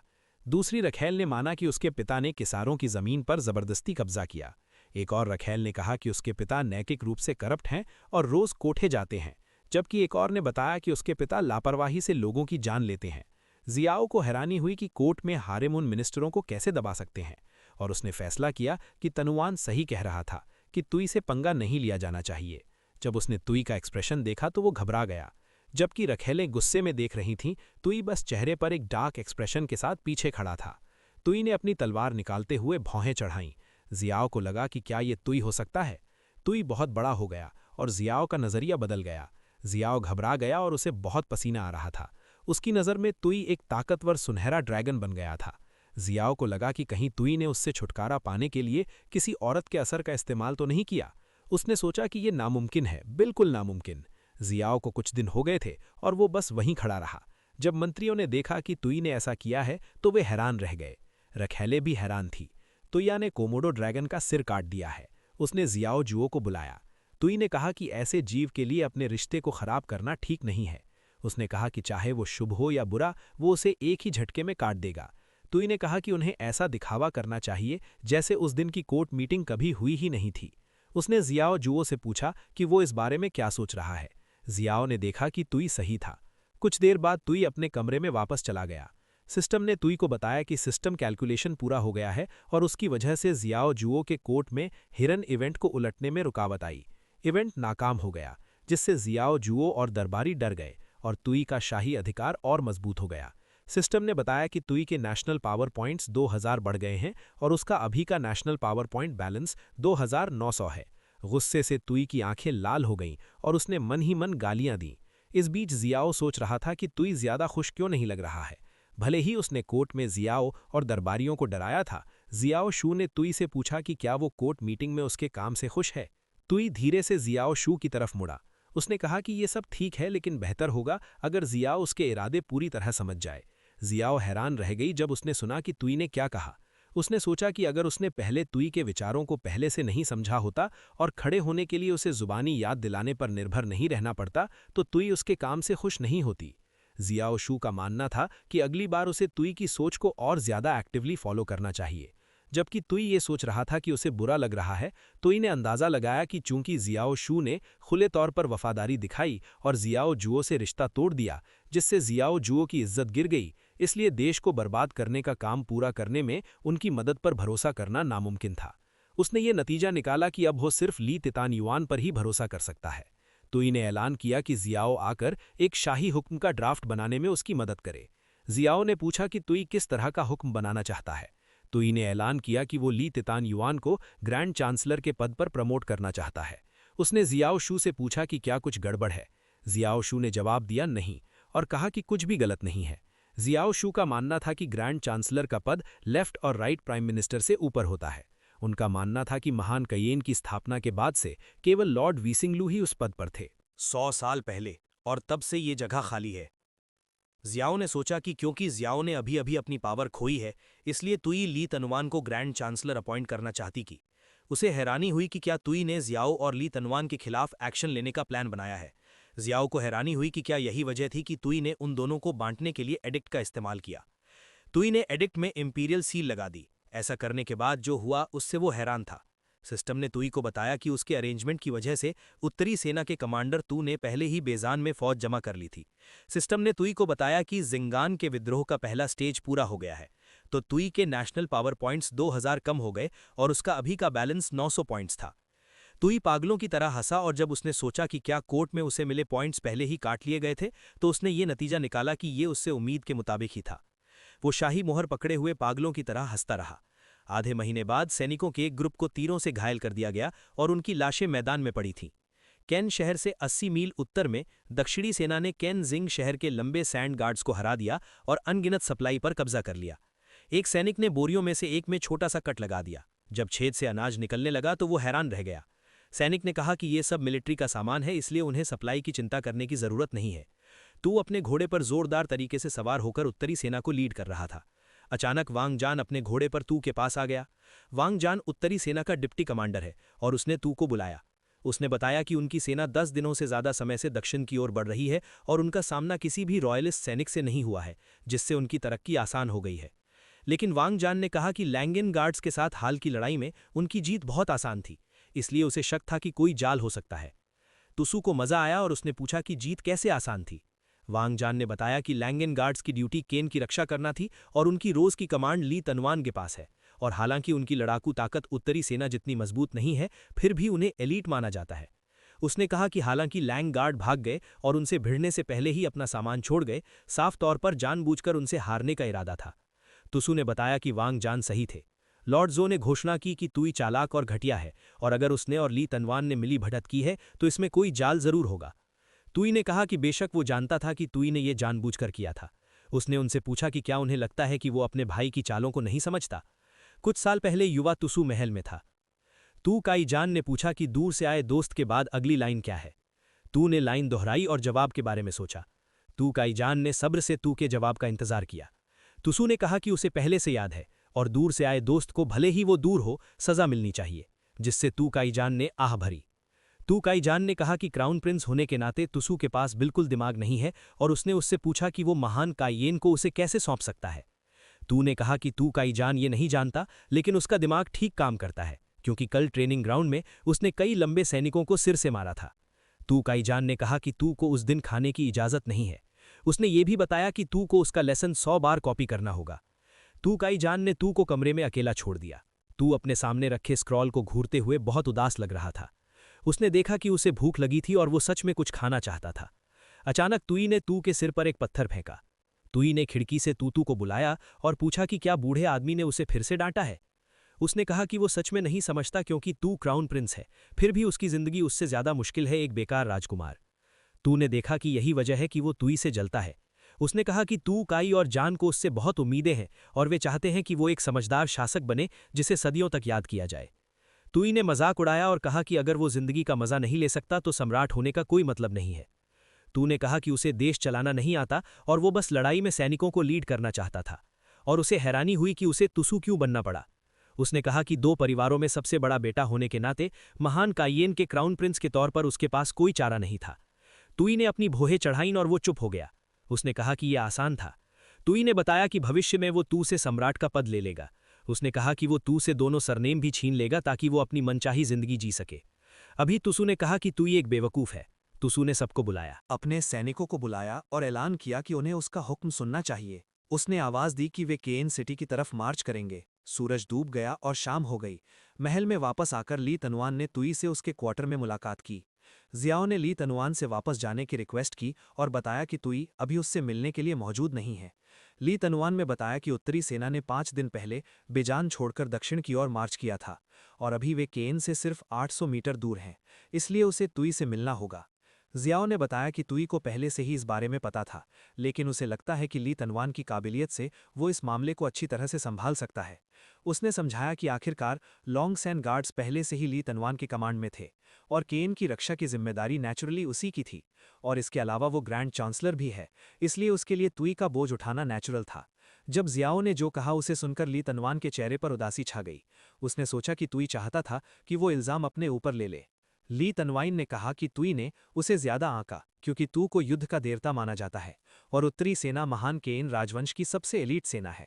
जियाओ ने कहा कि ली तनवान को चिंता करने की कोई जरूरत नहीं है क्योंकि तुई को उत्तरी सेना की ताकत का पता है, इसलिए उसने कहा कि ली तनवान पीछे से कमांड कर सकता है, फ्रंट लाइन पर बिना रिस्क लिए स्ट्रैटेजी बना सकता है, और जब तक उसके लॉन्ग्स एंड गार्ड्स दुश्मन के सामने अपनी बहादुरी दिखाते हैं, भले ही वे पीछे हट जाएं, फिर भी ये एक इज्जतदार हार होगी। ली तियानुआन सोच रहा था कि जीतना या हारना मंजूर है या नहीं। जब तक लैंग गार्ड्स लड़ते रहे, वो सोचता रहा कि तुई का उस चाल के पीछे असली इरादा क्या था, जबकि जियाओ ने देखा कि तुई उसकी अच्छी खबर का इंतजार कर रहा है। जियाओ शू ने कमरे में आते ही जल्दी से अपने पीछे दरवाजा बंद कर लिया और वो चुप हो गई। उसने राहत की सांस ली और कहा कि उस बूढ़े लोमड़ी के सामने झूठ बोलना तनवेन थकाने वाला है। तुई ने जियाओशू से पूछा कि क्या उसने पुराना चांदी का सिक्का संभाला था, और जियाओशू ने बताया कि उसके इंस्ट्रक्शन के मुताबिक उसने न सिर्फ ली तनवाइन को रोका बल्कि उसे लिंग गार्ड्स को शहर से बाहर निकालकर उत्तरी सेना को रोकने के लिए भी कहा। जियाओ की बात सुनकर तुई खुश हुआ, लेकिन जियाओ ने कहा कि वो नहीं समझती, क्योंकि एक बार उत्तरी सेना केइंग पहुंच गई तो नतीजे सोच से भी परे होंगे। उसने सवाल किया, तुई इतनी मुश्किल हालत में ली तनवाइन पर भरोसा कैसे कर सकती है कि वो सैनिकों को शहर से बाहर ले जाएगा और कहेगी कि जीतना या हारना कोई मायने नहीं रखता। लेकिन तुई ने जवाब दिया कि बेशक उसे जीतना या हारना पसंद है। तुई ने सोचा कि वो चाहेगा कि लैंग गार्ड्स हार जाएं, क्योंकि भले ही वे उत्तरी सेना जितने ताकतवर नहीं हैं, फिर भी वे जीत केएन में दूसरी सबसे एलीट फोर्स हैं। उसने सोचा कि अगर लैंग गार्ड्स ने सच में केइंग को मजबूत कर दिया तो ये पक्का नहीं होगा कि उत्तरी सेना आगे बढ़ पाएगी या नहीं। तुई ने अंदाजा लगाया कि यही वजह थी कि उसने लैंग गार्ड्स को खुले मैदान में लड़ने और खुद को मौत के मुंह में भेजने दिया। और हालांकि ली तनवाइन चालाक है, लेकिन वो सैनिकों को कमांड करने में अच्छा नहीं है। उसने सोचा कि ली तनवान को लॉन्ग्स एंड गार्ड्स का नेतृत्व करने देने से वे निश्चित रूप से हार जाएंगे और अपनी ताकत खो देंगे, और वे पहले हमला करके तू को भी उकसाएंगे। तो इस तरह जिंगान विद्रोह की घटना आसानी से पूरी हो सकती है। तुई पागलों की तरह हंसने लगी। जियाओ ने सोचा कि तुई के ऐसे मुस्कुराने से ली तनवाइन को उस समय बहुत तकलीफ जरूर होगी। उसे एहसास हुआ कि ली तनवाइन पहले से ही मुश्किल में था। इस बीच लानवाइन सोच रहा था कि तुई ने उत्तरी सेना को रोकने के लिए उसे सैनिकों को लीड करने देने के लिए पावर छोड़ दी और इशारा किया कि उसे नतीजे की परवाह नहीं है, तो इसके पीछे कोई गहरा मतलब जरूर होगा। जियाओ ने ली तनवाइन को बुलाया और ली तनवाइन ने उसकी मौजूदगी को माना। जियाओ गुस्से में ली तनवाइन की ओर दौड़ रहा था। उसने ऐलान किया कि इसने कोई हैरानी नहीं कि ली तनवाइन ने उस दिन बीमार होने का नाटक किया और कोर्ट में नहीं गया, और उसने पूछा कि क्या वो सही था कि ली तनवाइन ने तुई के साथ उसे निपटने का प्लान पहले ही बना लिया था। ली तनवाइन ने जियाओ पर जोर दिया कि वो बकवास क्यों कर रहा है और उसने तुई के साथ उसे निपटने का प्लान कब बनाया था। जियाओ ने कहा कि ली तनवाइन को बताना चाहिए कि कोर्ट में उसकी इज्जत हारने के ठीक बाद तुई ने उसे ग्रैंड चांसलर क्यों बना दिया। ली तनवाइन ने जवाब दिया कि अगर ज़ियाओ चोड़ा सोचेगा तो उसे एहसास होगा कि तुई बस उनके बीच झगड़ा कराना चाहता है और अभी तू केन किंगजिंग की तरफ बढ़ रहा है। लेकिन ज़ियाओ ज़ाओ का मन अभी भी उन छोटी मोटी बातों पर बहस करने का है। जब ज़ियाओ ज़ाओ ने ली तनवाइन को ये कहते सुना कि ये छोटी मोटी बातें हैं तो उसने जवाब दिया कि ली तनवाइन को ये नहीं सोचना चाहिए कि उसे उन दो औरतों के बारे में नहीं पता जिन्हें उसने तुई के पास रखा था। और एक को तो यूई ने नेशनल एडवाइजर बनाया था, जबकि दूसरी उसका ट्रेजरी मैनेज करती थी। इसलिए उसने ली तनुआन से पूछा कि क्या वो सच में तू यूई में शामिल होने का प्लान बना रहा है। ली तनुआन चुप हो गया और जियाओ जुओ को जवाब नहीं दे सका। जियाओ जुआ ने बताया कि वो ये भी जानता था कि वे दोनों औरतें उन दोषी अधिकारियों की संतान हैं जिन्हें ली तनुआन ने सालों पहले गोद लिया था, और उसने ली तनुआन से पूछा कि क्या वो नहीं चाहता कि तू यूई को उनकी असली पहचान पता चले। जियाओ की धमकियां सुनकर ली तनुआन को गुस्सा आ गया। बोलने से पहले उसने अपने होठों को एक पतली लाइन में दबाया। ली तनुआन ने कहा कि वो जियाओ जुओ को पहले ही समझ गया है। उसने समझाया कि शायद उसके कुछ पिछले कामों की वजह से जियाओ को गलत फहमी हुई है, इसलिए उसने सोचा कि उसे उस गलत फहमी को दूर करने की जरूरत है। जियाओ जुओ ने ली तनुआन से पूछा और वो क्या करने का प्लान बना रहा था। जब उसने देखा कि ली तनुआन क्या पकड़े हुए है तो वो हैरान रह गया। वो एक ताबीज था और जियाओ जुओ ने उसे पहचान लिया। ली तनुआन ने कहा कि जियाओ सही कह रहा था कि ये लैंग सेना का टाइगर ताबीज था और उस ताबीज से कोई भी काइजिन में 30,000 लैंग सैनिकों को कमांड कर सकता था। उसने कहा कि वो टाइगर ताबीज जियाओ जुओ को सौंप देगा और रिक्वेस्ट की कि वो मना ना करे। ली तनुआन को याद आया कि कैसे वो और जियाओ जुओ गुजर चुके सम्राट तू केनजैंग के बगल में खड़े थे। उसने सोचा कि जब दो सेनजुन जिंदा थे तो वो और जियाओ लेफ्ट और राइट प्राइम मिनिस्टर थे जो महान केयन पर राज करने में उनकी मदद कर रहे थे, और मंत्रियों की पावर को बैलेंस करने के लिए उसने उनमें से हर एक को दो जरूरी नेशनल चीजें सौंपी। ली तनुआन को याद आया कि लेफ्ट प्राइम मिनिस्टर के तौर पर जियाओ जुओ के पास इंपीरियल सील थी जो सम्राट के हुक्मों को पहुंचाने और अधिकारियों की देखरेख के लिए जिम्मेदार थी। उसने सोचा कि दूसरी तरफ उसके पास टाइगर ताबीज था जो एलीट लैंग सेनाओं को कमांड कर रहा था और केन की रखवाली कर रहा था। ली तनुआन ने सोचा कि इसी वजह से दो काइजुन की मौत के बाद उसने और जियाओ ने ऊपरी तौर पर शांति बनाए रखी और मिलकर तू यूई को कठपुतली की तरह सपोर्ट किया। लेकिन उसे याद आया कि अचानक तू यूई के तरीकों की वजह से जियाओ जुओ का सपोर्ट धीरे धीरे कम हो गया और वो अब हताशा में है। लियानुआन ने सोचा कि टाइगर का ताबीज रखने वाला वही है जो केन में अकेला ताकतवर मिनिस्टर बन गया था और बादशाह के लिए खतरा बन गया था। उसने अंदाजा लगाया कि उस समय तू यूई ने खुलेआम उसे ग्रैंड चांसलर बना दिया था और उसे उत्तरी सेना का विरोध करने के लिए लॉन्ग सैंड गार्ड्स को लीड करने के लिए कहा था, जिससे वो मुश्किल में पड़ गया था। ली तनुआन ने अंदाजा लगाया कि टाइगर का ताबीज पहले ही एक हॉट पोटैटो बन चुका है, इसलिए वो इसका इस्तेमाल जियाओ को कुछ समय के लिए स्थिर करने और उसे हताशा में काम करने से रोक सकता है। इस बीच जियाओ एक पल के लिए चुप रहा, जैसे वो भी अपने ख्यालों में डूबा हुआ हो। उसने लियानुआन से पूछा कि क्या वो भी उसके साथ गंदा खेल खेलने की कोशिश कर रहा है। जियाओ ने कहा कि उसे मैसेज मिल गया है और पूछा कि क्या वो सही था कि अगर वो टाइगर टैलिस्मैन लेता है तो उसे लीड करना होगा। उसने कहा कि पागल टुसू लापरवाही से लड़ता है, इसलिए वो उसे हरा नहीं सकता। जियाओ जुओ ने कहा कि अगर ली तनुआन मरना चाहता है तो उसे खुद मर जाना चाहिए। ली तनुआन का चेहरा उदास हो गया। उसने गुस्से में जियाओ जुओ का नाम पुकारा। ली तनुआन ने जियाओ से पूछा कि क्या वो पहले थोड़ा नरम था, इसलिए उसने अपनी मौजूदा स्थिति को गलत समझा। जियाओ जुओ ने कोई जवाब नहीं दिया और हालांकि वो भी गुस्से में था, वो थोड़ा परेशान हो गया। ली तनुआन ने माना कि जियाओ जुओ के पास जो इंपीरियल सील थी वो टूट गई थी। उसने अधिकारियों के सामने अपनी इज्जत खो दी थी और जियाओ शू ने भी उसे धोखा दिया था। उसने कहा कि जियाओ के पास अब और कोई कार्ड नहीं बचा है। जियाओ ने ली तनुआन से पूछा कि क्या वो उसे धमकी दे रहा है। ली तनुआन चुपचाप टाइगर ताबीज उठाने के लिए नीचे झुका। उसने कहा कि वो बस फैक्ट्स बता रहा था। ली तनुआन ने कहा कि हालांकि टाइगर ताबीज रखना रिस्की है, लेकिन जियाओ के पास यही एक कार्ड बचा है। उसने कहा कि जियाओ का ये कहना कि वो गंदा खेल रहा है गलत है, क्योंकि ये एक खुली और सीधी साधी स्ट्रैटेजी है। उसने बताया कि जियाओ अभी भी लेफ्ट प्राइम मिनिस्टर है, तो उस स्टेटस और टाइगर टैलिस्मैन के साथ वो लिंग गार्ड्स को कमांड कर सकता था, तो उनके पिछले रिश्ते को देखते हुए ये आखिरी मौका था जो वो उसे दे रहा था। ली तनुआन ने टाइगर टैलिस्मैन जियाओ के मुंह में ठूंस दिया। उसने कहा कि जियाओ को उस मौके का अच्छा इस्तेमाल करना चाहिए। जियाओ एक पल के लिए हैरान रह गया जब उसके मुंह में टाइगर टैलिस्मैन था। उसने मन ही मन कोसा, क्योंकि उसे लगा कि लड़ाई में सैनिकों को ले जाना पक्का मौत को बुलाना है। लेकिन जियाओ ने सोचा कि ली तनुआन गलत नहीं था और उसके पास खेलने के लिए सच में कोई और कार्ड नहीं था। उसने सोचा कि 3 खतरनाक लोग उसे घूर रहे हैं। जियाओ ने बताया कि इसके विपरीत कई संभावित दुश्मन हैं, तू यूई, तुसु, नुआन। उसने मजाक उड़ाया और कहा कि जब ऐसा ही था तो आगे जो भी होगा उसके लिए उन्हें उसे दोष नहीं देना चाहिए। कुछ पल बाद केन के बाहरी इलाके में एक भयंकर आग जल रही थी। आसपास के गांव लैंगगार्ड जला रहे थे। औरतें और बच्चे किनारे बैठकर अपने घरों को जलते हुए देख रहे थे।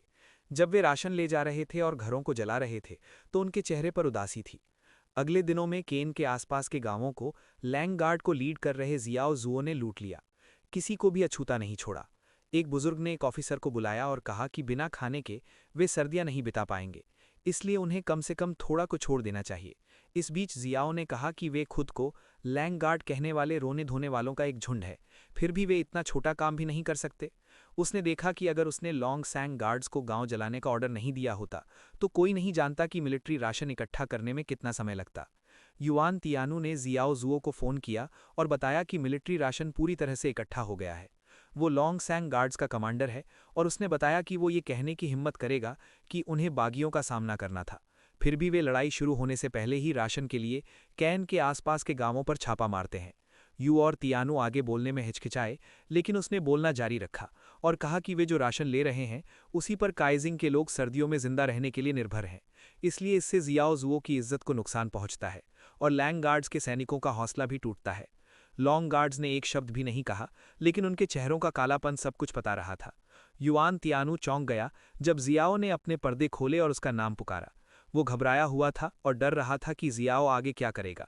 जियाओ जुओ ने युआर तानू से पूछा कि क्या वो उसके फैसले पर सवाल उठा रहा है, और युआर तानू ने जवाब दिया कि वो उसका सबऑर्डिनेट है, इसलिए वो हिम्मत नहीं करेगा।